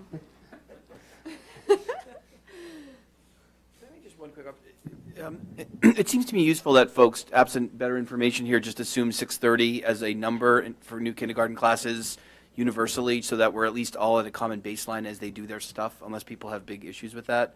Because I do think one area of confusion is if people use, I think it's useful for us all to have a common base case. So if we sort of agree it's a three-year look, and we're all agreed it's 630 as students, at least once we start making changes, we can start from the same place. I think that will make that much easier given the time allotted. We're pretty sure about that, but the demographics committee will tell you that the largest growing population in your town are people my age, and we're not having babies. I guess I'm not. I think you're making a modeling I'm point. just always saying, as people model Apples to stuff, I think apples. let's do them apples to apples for Yes, now, and then when you say the absolutely, number Tim. 610, that's what Absolutely, we should use. absolutely. I- 6:30, 6:30. And that, I think, Ann, brings us back to the issue of the real estate market and whether, while people your age are not having babies and people my age are not having babies, are people our age or slightly older thinking of selling their homes and making those homes available to families who have children. And I don't know how much of the dynamic is driven by that in the town, and I don't know whether there's a way to find the answer to that. It seems to me that that question, which is a very interesting one, the key is really whether that trend has changed, Exactly. right? In other words, whether either because people are choosing to, let's say, age in place and not sell, there's less inventory, and that squeezes supply, or conversely, people are, I don't know, moving to Florida more earlier or quicker than they used to. Because otherwise, if it remains a constant, it doesn't really, I think, have much impact. Well, you're right. There is a baby boom, post-war II baby boom bubble that Right. is The boomlet, coming, and, it's here. yeah. We look forward to the numbers. All right. Onward. Michael, People are raising their hands, I can't believe it. they want to get it over with. Make sure I get my say in. So the municipal subcommittee, at this point, I think we've had a number of productive discussions over the past week or so, as well as some productive offline meetings. Kevin Lang has met with me, Sean as well, and Susan has spoken with me sort of separately, and I thank them for their time for that. And I think we have a pretty good sense of the topics that we want to explore going forward in search of savings, efficiencies, et cetera. Some are kind of generally applicable to all departments. Some are more department specific. I'll talk about a few of those in a minute. I think we are analyzing the potential savings of taking any of these steps or looking at any of these issues. But one of the things that we definitely need to still do is go back to the various department heads who might be affected and talk to them about these issues as well. I think one of the challenges that we have from a timing perspective is just the number of departments that this subcommittee covers. And being able to 6, 7, 8 different departments, being able to find the time to meet with them to discuss these things further. But that's something that we'll do, and we'll do the best that we can before January 15th, and I imagine we'll sort of have to carry on after that in terms of completing that work. General, it's things that are applicable generally to sort of all departments. It really kind of runs the gamut, but things like flat across the board cuts of varying degrees, and what the effects of that are on the whole town side. Things like hiring freezes or no new net hiring policies, lots of things along those lines of general applicability that we're sort of thinking about. One of the probably more controversial issues that we'll think about is with regard to the fire department and the issue of staffing, 4-man manning versus 3-man manning. It's been a controversial issue for a number of years, I understand, and I imagine it will continue to be so. But we're gonna look at it. Police staffing will also be, I'm sure, a hot topic for the police chief as well. Within DPW, we're looking at things like decreasing the amount of services that we provide, things like street sweeping, park maintenance, whether those are viable options or not, and whether there's any real savings to be had there. On the library side, we're looking at things like less hours. We're considering the operation of other aspects of the operations of various branches. On Health and Human Services, we're thinking of a variety of things. One of the things that's come up is whether the Health and Human Services Department should be overseeing daycare centers in other towns. That's done at the state level. We're looking at rec programs. We're going to be looking at efficiencies through the infotech department as to what those can, if there are any things that we can do technologically to sort of increase cost savings on the town side. So we feel like we have a pretty good direction. We welcome any other ideas that people have that they want to share with us. You can feel free to email me if you have ideas about things that we should be looking at that perhaps we're not looking at. We'd be happy to hear them. Great. Just a quick question. You've met with the department heads how many times each? The major department heads once. Once each. So it strikes me that given the lead time, and if your committee is willing to, I mean, the school subcommittees have been meeting, I don't want to say daily with the superintendent, but it might be close, and the deputy superintendent, at least twice a week, sometimes more than that, this week more than that, and I think last week more than that.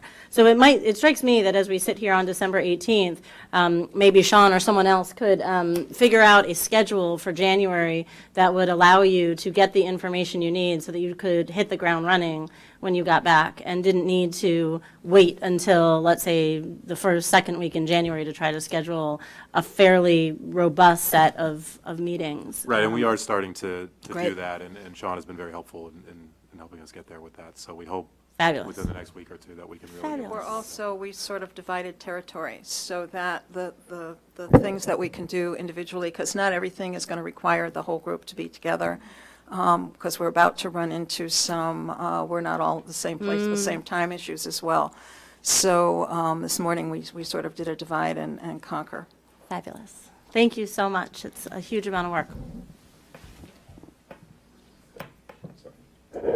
So I'll report out on the school program task force, but there are some things that as also the chair for the full school committee, there's some overlap in some of the work that we're doing, so I'll speak to that as well. But the first major thing that we're looking at, which I know I've spoken about, or we've spoken about before, is a scenario analysis on the full school budget. And so we're looking at variations in enrollment and not just the total number. So we talked about 630 as a kindergarten number, but also looking at things such as what happens if you made policy changes to materials fee and Metco, and how would that change the overall cost numbers.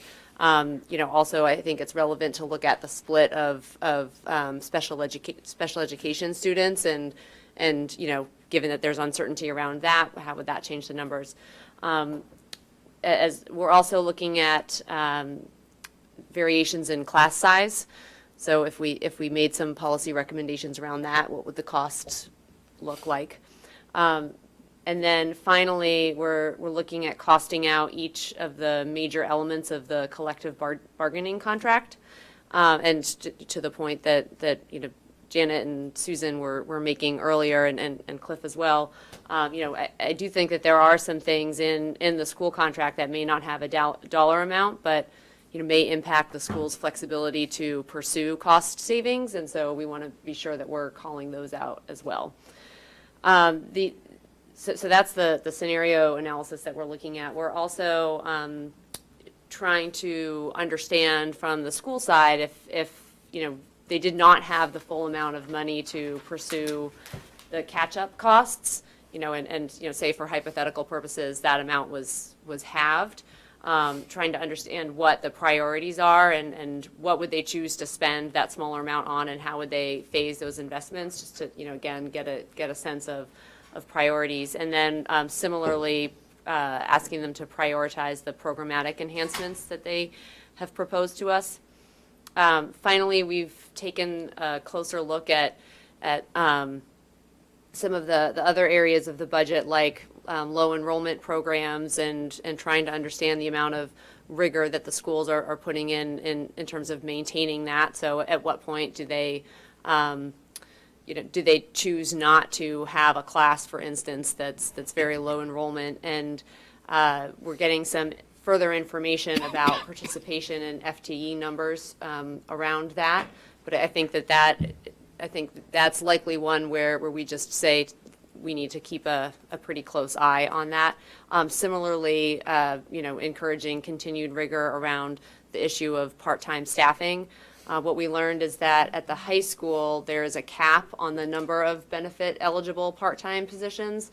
And at K through 8, it is more around position creation. So, for instance, you've got a phys ed teacher who isn't necessarily licensed to teach other things as well.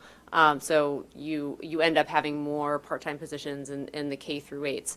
One thing to note on that front is that there are some part-time positions in the K through 8s that that they're expecting to no longer be part-time as enrollment numbers go up. So just, something to flag in our thinking around that number. Finally, you all saw the data request we put in on technology, and so in January, we plan to have more robust conversations around that as well.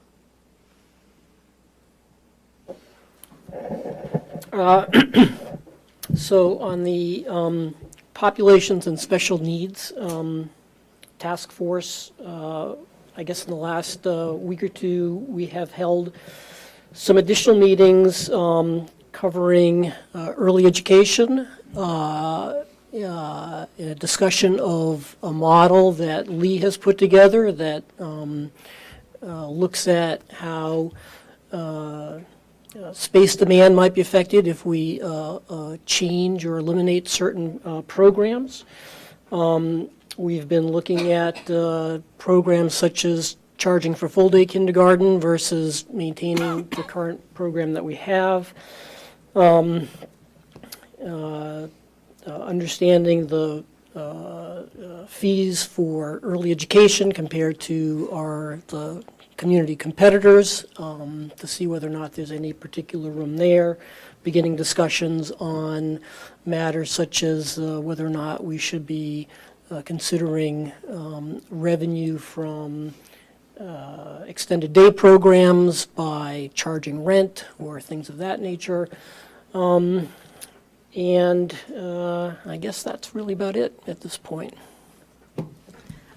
So you both are looking at me, but I don't have any questions because I've been harassing you all week, so you're off the hook right now. Dick might have questions, but No, I've been, both Dick and I have been at all of your meetings, bugging you all week. So. But if members of the committee have questions. Can I just an expectation question? So we're going to get something that, I guess the 13th will go to the school committee, we'll see on the 15th, and then on the 21st, something will go to the selectmen as it relates to schools. I just want to get a sense for how that, is there no expectation that this group or the subcommittee will be much in a position to say much about that by the 21st? Or I just want to get a sense for this group. So I think, are we moving the finance meeting? Are we moving the finance meeting? So there was a discussion about whether or not the school committee could accelerate that timeline, and whether or not we would be moving a finance meeting, because right now it's on the 13th, which felt. It's not going to end up being on the 13th. Yeah, it's going to be earlier, right? I'm not sure. Okay, well, Believe we're there's trying a to discussion happening at the school committee, clearly unresolved, about when exactly that finance meeting will be, but yes, we're hoping to accelerate that timeline. Let me just, I guess, add a couple of points. We, as a task force, have not gotten together and actually discussed what we've heard. We've been really just in the fact-finding mode, and I do think that that's something that we need to do both as a task force and also as a school subcommittee in terms of coming together. And taking off my task force hat, putting on just a school committee hat, which I've not been to all the other meetings. One of the things I didn't hear, and maybe I was too focused on putting together my own notes, is whether or not your committee is looking at any programs and potential service cuts. So I think that was we've been looking at, in particular, trying to understand what is low participation and thinking most hard about that. The other piece that we have talked to the superintendent about is their early thinking around Plan B, and sort of what are the indication that we had is that they would be relooking at the things that have been on that list previously. And it's too early to tell what their Plan B is yet because they're still working on it. But I think that we can assume that they're going to be reassessing that same list of usual suspects. And we did, at our last meeting, we talked about SWS and the tutorial program. And we sort of went through a number of. Language, yeah. We did sort of go through, I don't know that we've had a chance to come back and say, here's what we think about that. But we did last time sort of go through a number of programs. And I think some people are pursuing other food service and some other things. So that that part has at least to some degree been done. We're also trying to understand previous service cuts over the last years with the budget constraints, just so we have a clear understanding of where we are heading into this process. On the part-time staff, it's not just the professional staff, but diet aides, library aides. I don't know if they feed into it. Are you looking at the whole thing? we've. Okay. I think, and I don't know if it's scheduled, I think it would be helpful if the two task forces, the school subcommittee, I don't know if we have a meeting scheduled, but I think it would be helpful. Yes, so we've been trying to, our task force has been trying to figure out first when we can get the technology meeting, and then from there, we were going to propose a full task force meeting. What I'd like to do, which may or may not be, maybe too late for the timeline that we talked about tonight, but I had initially thought that we could all get together on the night of the 15th, prior to this meeting. But if people feel like they need to have a discussion before then, we'll try and find a time earlier that week. But my sense is that the two committees, since neither committee has had the chance to talk as a task force about what we think the answer is, we wouldn't be ready to come together as a full committee necessarily on what is the answer prior to then. So any sort of feedback or input on that is welcome. I think that the individual task forces have to start. Yeah, Given the difficulty of scheduling in the January timeframe, I think what you might want to do is try to sort out what the first meeting would look like and what the second meeting would look like, because my guess is they're going to need more than an hour and a half of time. You might want to schedule a nice chunk of time to give yourselves the room to have the conversation you need to have. So my guess is scheduling will quickly, if you guys can get some things calendared, the individual task force meeting and the joint meeting calendared before the 15th, and you can do that in the next 48 hours, it might be much easier than trying to come back on January 2nd or whatever it is and do it. I'll go. Good. Carol? The fiscal task force. The last time we reported in, we talked about the town-school partnership agreement, and we haven't done anything beyond that. I think whatever I said last time still goes. So we've turned our attention to the fact that the unfunded liabilities are taking a larger and larger claim of the town's revenues. And the liabilities relating to pension benefits, how the town funds those is determined by state law, so there's really not much we can do. But these OPEBs, which are primarily the retiree health care benefits, that schedule to fund those unfunded liabilities is something that the town has control over. So we've been talking about, are there ways to speed up the fulfillment of that obligation under the thought that the sooner you pay it off, the sooner you're going to have that portion of the revenue stream available to fund the other spending priorities of the town, be it schools or other things.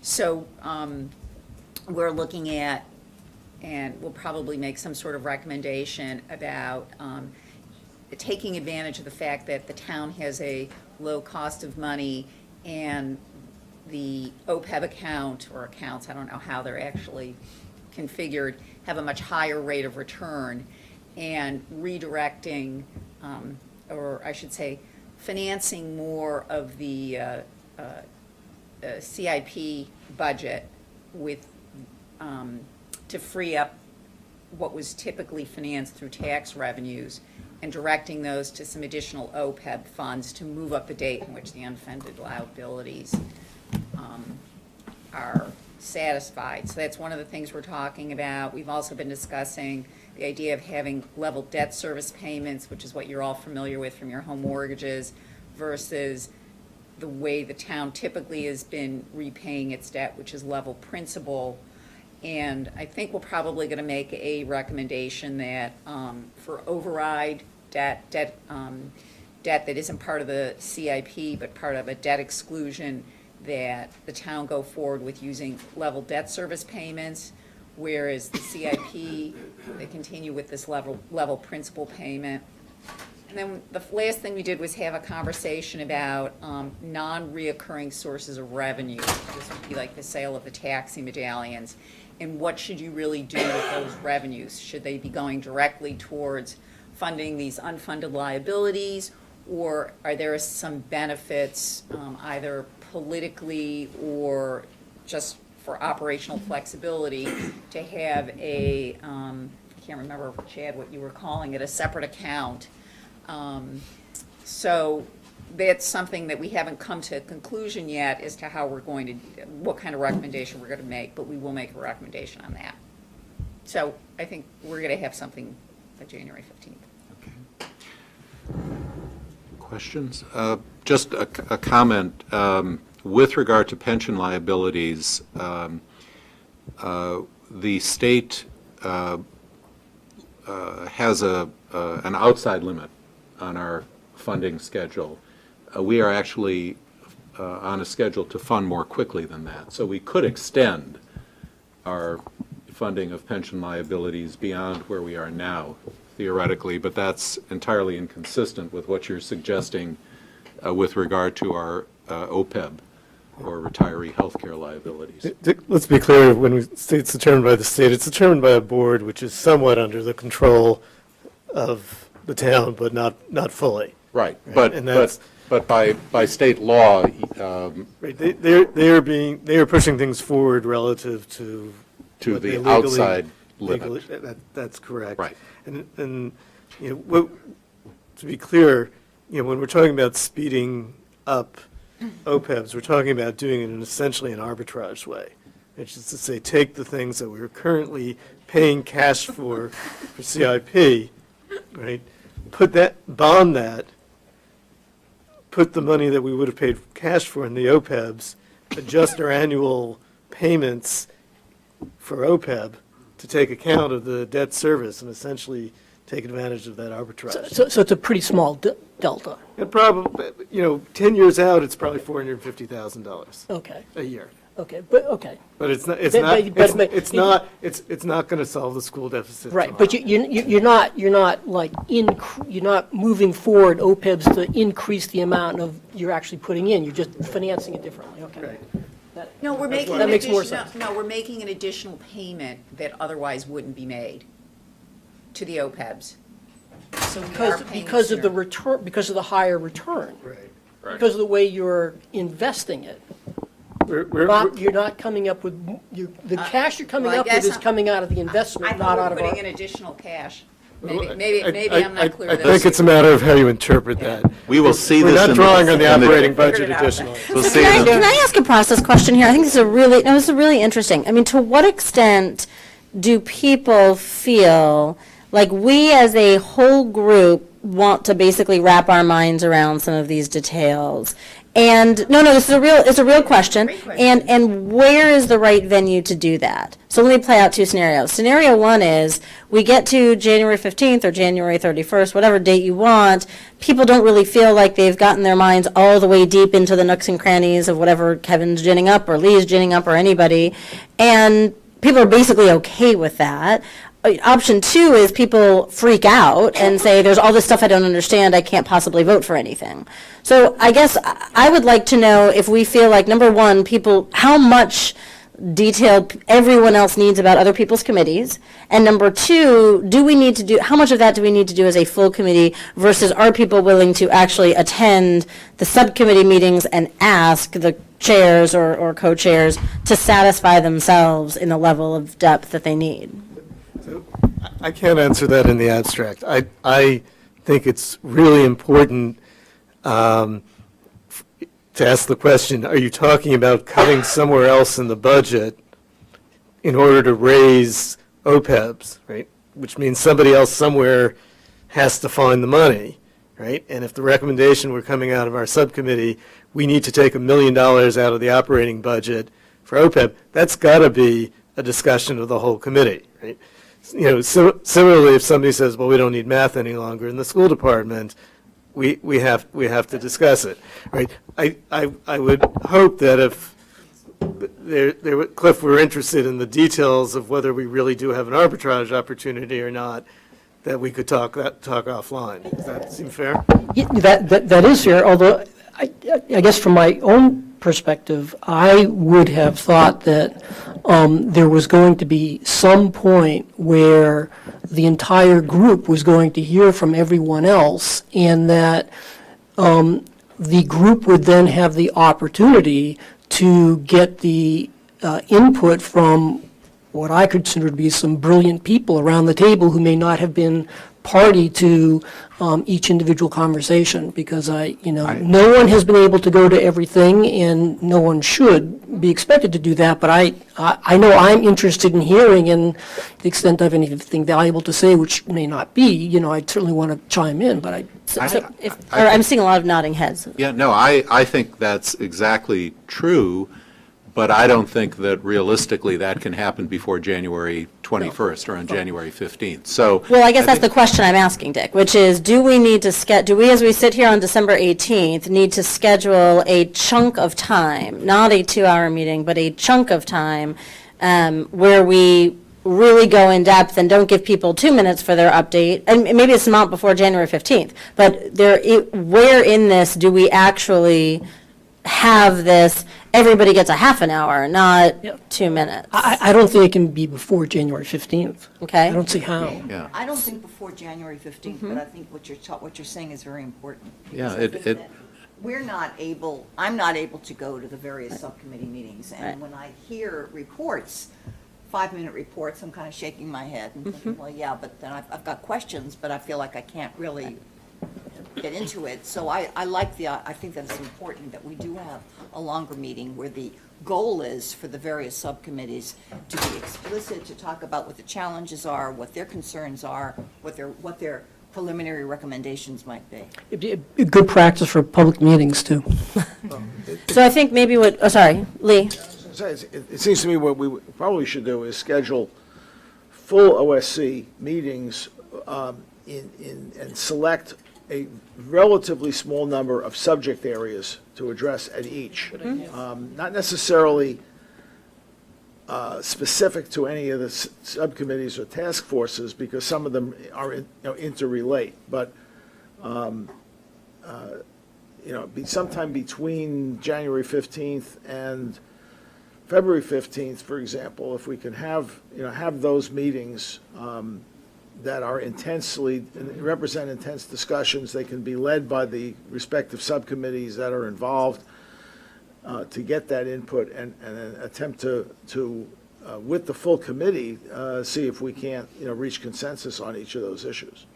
So it strikes me that this is going to be the piece of, when Lisa was asking earlier, what is it that was going to go public before a public hearing? It's some version of this. I'm not sure the format. I'm still noodling on your format question, but I think it's some version of this. So maybe Dick and I can sit down with a calendar and say between January 15th, when everybody has their pull-up, if you will, clearly there's the Board of Selectmen as an update. I'm not worried about that as a gate, but it's an update as to where we are. And then I think there's somewhere in those last 2 weeks of January, scheduling some more intense time where maybe it's 2 extended sessions and we split the subcommittees in half.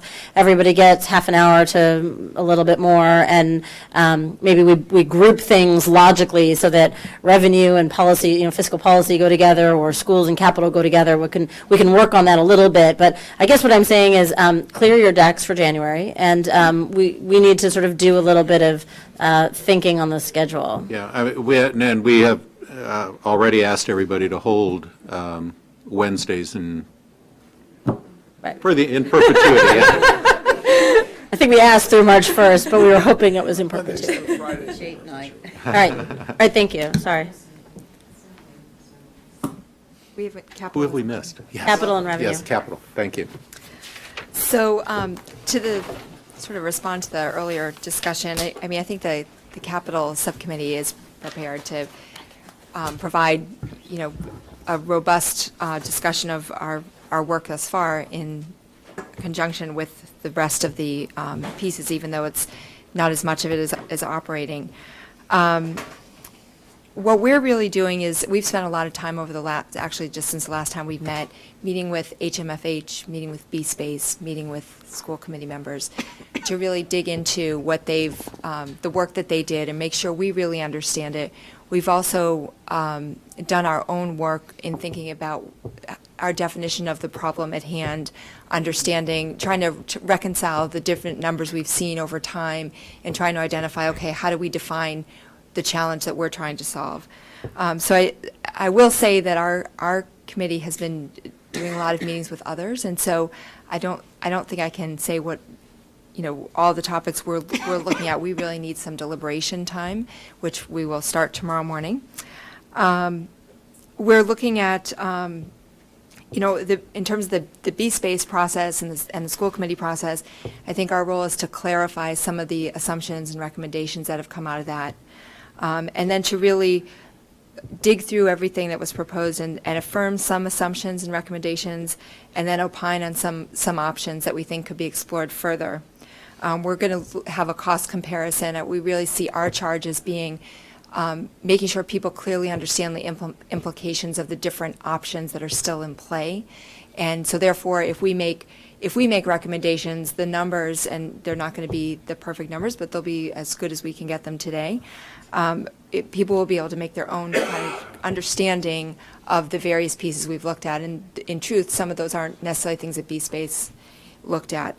So some of the things that are still on the table are, looking into things like, the use of the old Lincoln, the use, looking at devotion, and just trying to identify whether we're affirming or continuing to question, and then suggesting further analysis and study. I mean, this is an ongoing process, and we're looking at this at one point in the middle, and we need to both acknowledge the planned processes that will be happening, and also, I believe, add some of our own thoughts to that. And it's really on, the topic of the high school, for example, is almost in its preliminary stage, whereas things like devotion are pretty well cooked. The K-8's kind of in the middle. So as it relates to some of the population demand questions that are ongoing, that's where we are really interacting. We'll need to interact with some of the other groups. I think we're going to create sort of a base case based on the B-Space assumptions and some of our own analysis related to that, and then have some alternatives which are so that we're able to respond to any of the recommendations that the population subcommittees come up with, and be able to talk about the implications of that on space and on cost. And if anybody has anything to add, my fellow committee members, please do.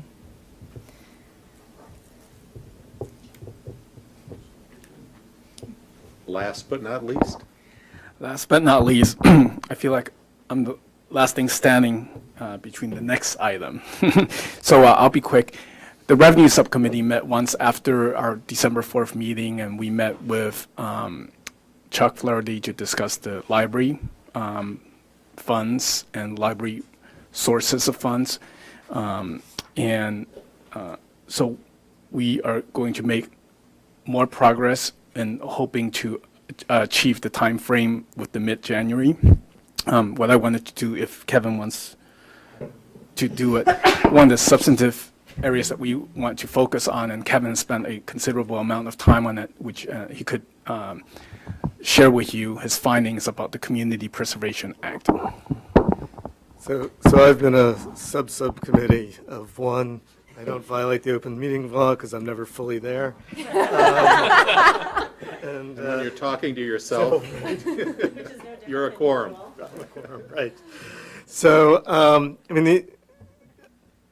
I'd say what's pushed me to work on this, despite the advice of a lot of people that I shouldn't, is that there is a match from the Community Preservation Act.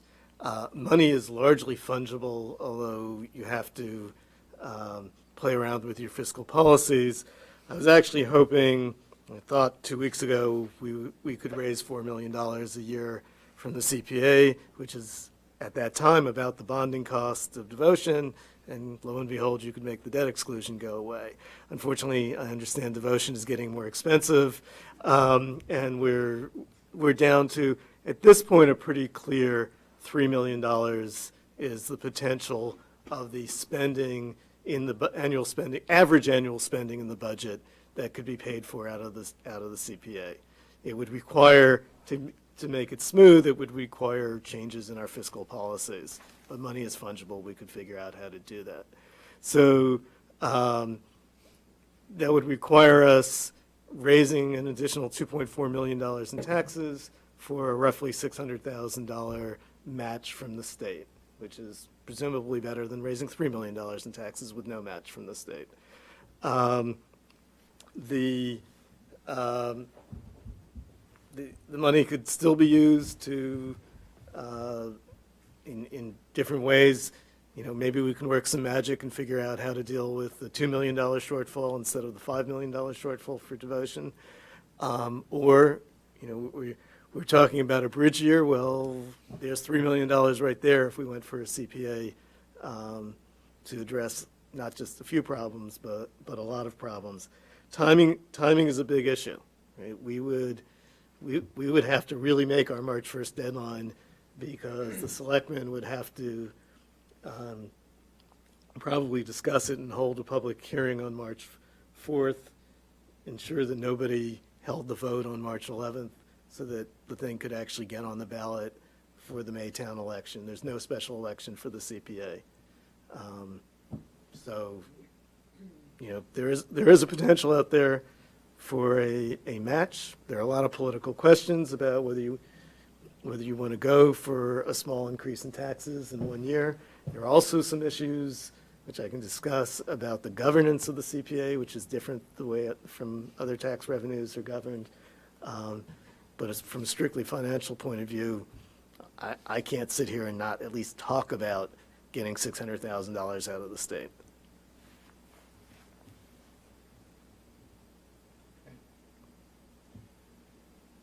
Any further business comment? Sergio? I was only going to suggest, Kevin, I'm not sure that everyone actually understands how the CPA monies are raised.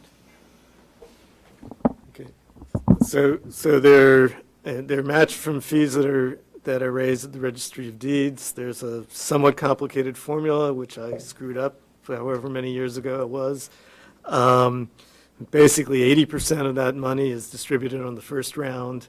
If we were to go for 3% surtax, which I doubt we would be eligible for the second and third round. But since we're such a wealthy community from the perspective of the state, that second and third round's worth almost nothing anyway. Last year, the state government came up with additional monies. So the match was up over 50%. There's a lot of political pressure, obviously, to get that match up from 25%. Whether that political pressure will raise the match or not, or whether as additional communities join, despite the fact that the match is only 25%, whether that match will go down further. There are a lot of questions there. You know, my personal view is assuming a 25% match is conservative, but not worst-case scenario by any means. But I think my point really was the one that you got to in the middle, which essentially this is a mechanism whereby the community agrees to tax itself by an additional amount, which can range from as little as 1% to a maximum of 3%. So that's the mechanism that's in play here, above and beyond whatever our current tax structure is. So it's essentially coming from the tax revenue side of things. The one other thing that I think is important for people to know about this is that it can be voted down. It can be voted off at any time. So, in other words, if in 5 years we realized that we didn't have $3 million to spend that was eligible for the CPA anymore, we could vote to take the CPA off of the taxes. Or virtually off. Sean, please, you really should come to a mic, Sean.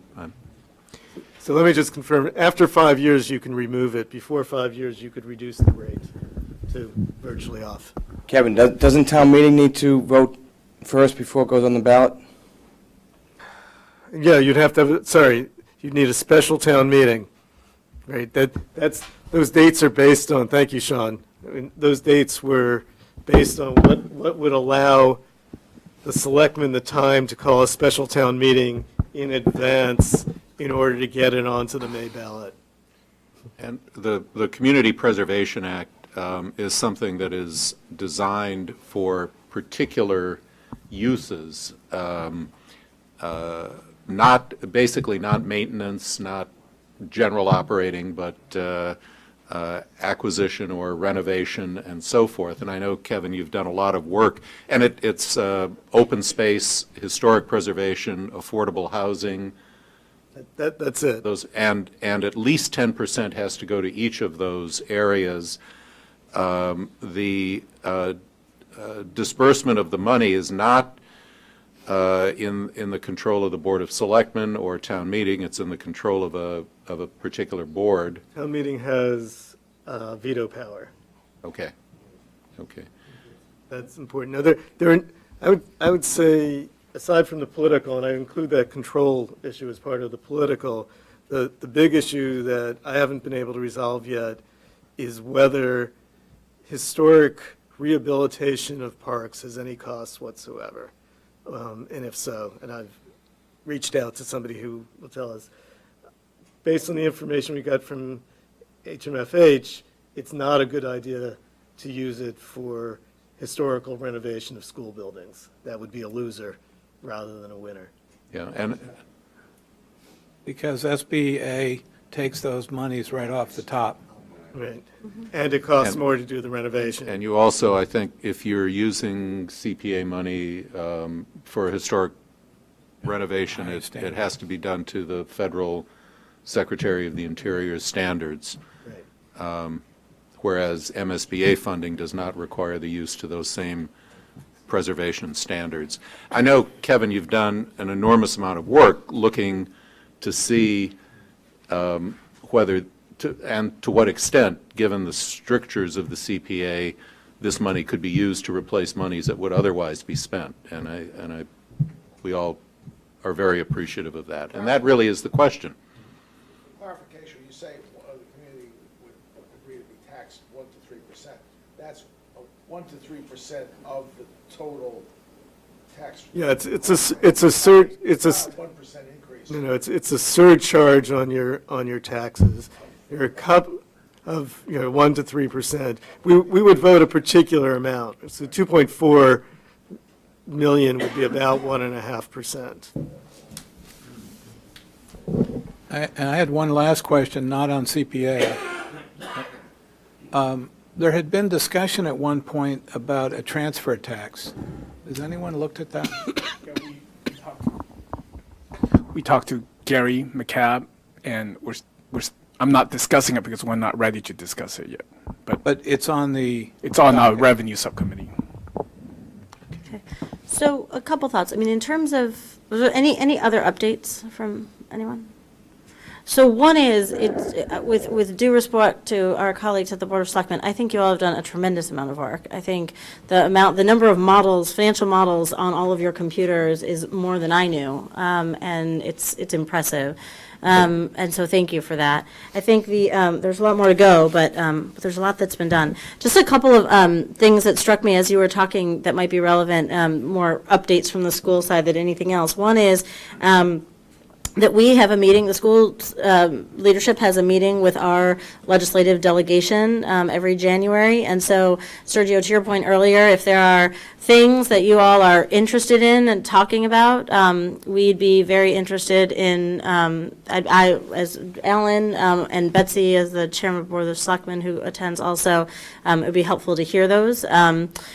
Simply because that is an opportunity to meet with our delegation of our state senator and our state representative. So if you have thoughts like that, I would say submit them to Alan or Rebecca as our government relations person. The date of that meeting? I don't know. I don't know. So we can get it. So I think the second thing is, I'm trying to get people out of here. The second thing is that the work of the district continues. So, I mean, so there are, as I mentioned earlier, there are things that continue to go on, things like enrollment letters for pre-K and materials fee programs. I mean, they need to get sent out and whatnot. So that work is continuing. If people want to know exactly what's happening by when, we can go through it with the school subcommittee. But to your point, or I'm reflecting on your point earlier, like the work of the district doesn't actually stop in its tracks. And similarly, on this whole notion of a consultant, it struck me that I only told the subcommittee this, but it's worth telling everyone, if I didn't already, that the schools department is hiring a consultant for a very limited piece of work, which is around central office staffing. I think I only told the subcommittee, right? So it's a small contract, it's very limited in scope, it's under $25,000, but it's the kind of thing where, again, from the school department point of view, people sort of assumed that this committee was going to hire a consultant, didn't want to get out ahead of it. When that didn't happen, there is still stuff that the schools needs to sort out and understand. So that's happening as well. And then the last thing I'll say is Driscoll. This morning, the Driscoll Action Committee decided to forward our response of 2 weeks ago to its email list. It's something that one might have hoped would happen 2 weeks ago when we sent it, instead of it looking like we didn't respond for 2 weeks and 2 days. But nevertheless, they sent that today.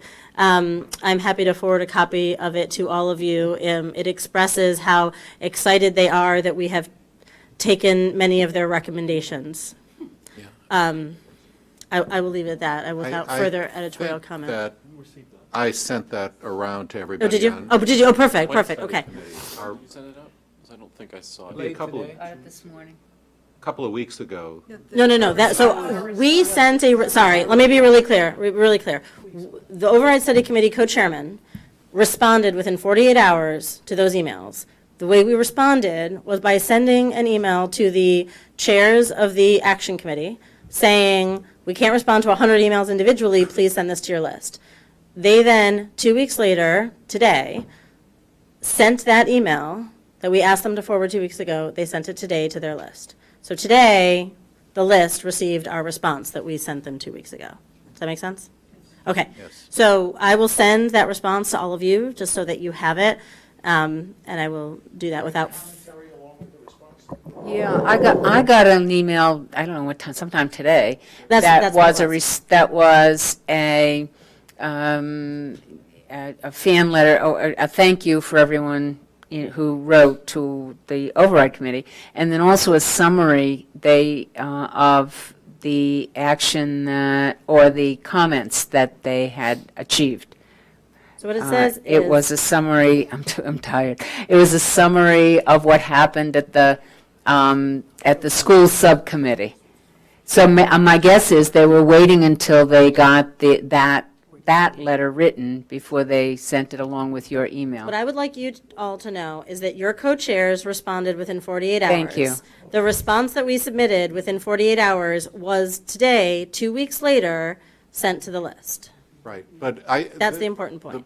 Yes, but I thought, and there seems to be an understanding that when you and I responded 2 weeks ago, that was sent to everybody on the committee. That was sent to everybody on On our our- committee. Yes. Yeah, My we got point that. is that I think I at least assumed that when we sent that the Driscoll Action Committee leaders would then, in short order, send it to their list. No. What I'm telling you is that they sent it to their list today. Okay, that's all. And Okay. now all I'm saying is an additional letter came to me today. You must have gotten that. I just want you all to know that if you get requests, why didn't you guys respond to us for 2 weeks? Just that we're clear. Okay, Yeah. that's all. Sergio. Susan, two other quick items if you have the patience. One, is there any update on the status of the high school study? Not that I have. Okay, and the other is, we noticed that tomorrow night, there's an item called strategic plan update, which you're providing to the school committee. What is the strategic plan? Is it the goals that we know are on the website, and you're looking at those, or? Yeah. So the schools have had a strategic plan in place for 5 years. We've now finished those 5 years, and it's time to refresh. So the school committee will be discussing the mission, vision, and values of the district, the core values of the district. There has been a committee at work on that for the last number of months, revising the wording underneath the core values. The core values have not changed, but the description of what we mean by them has changed.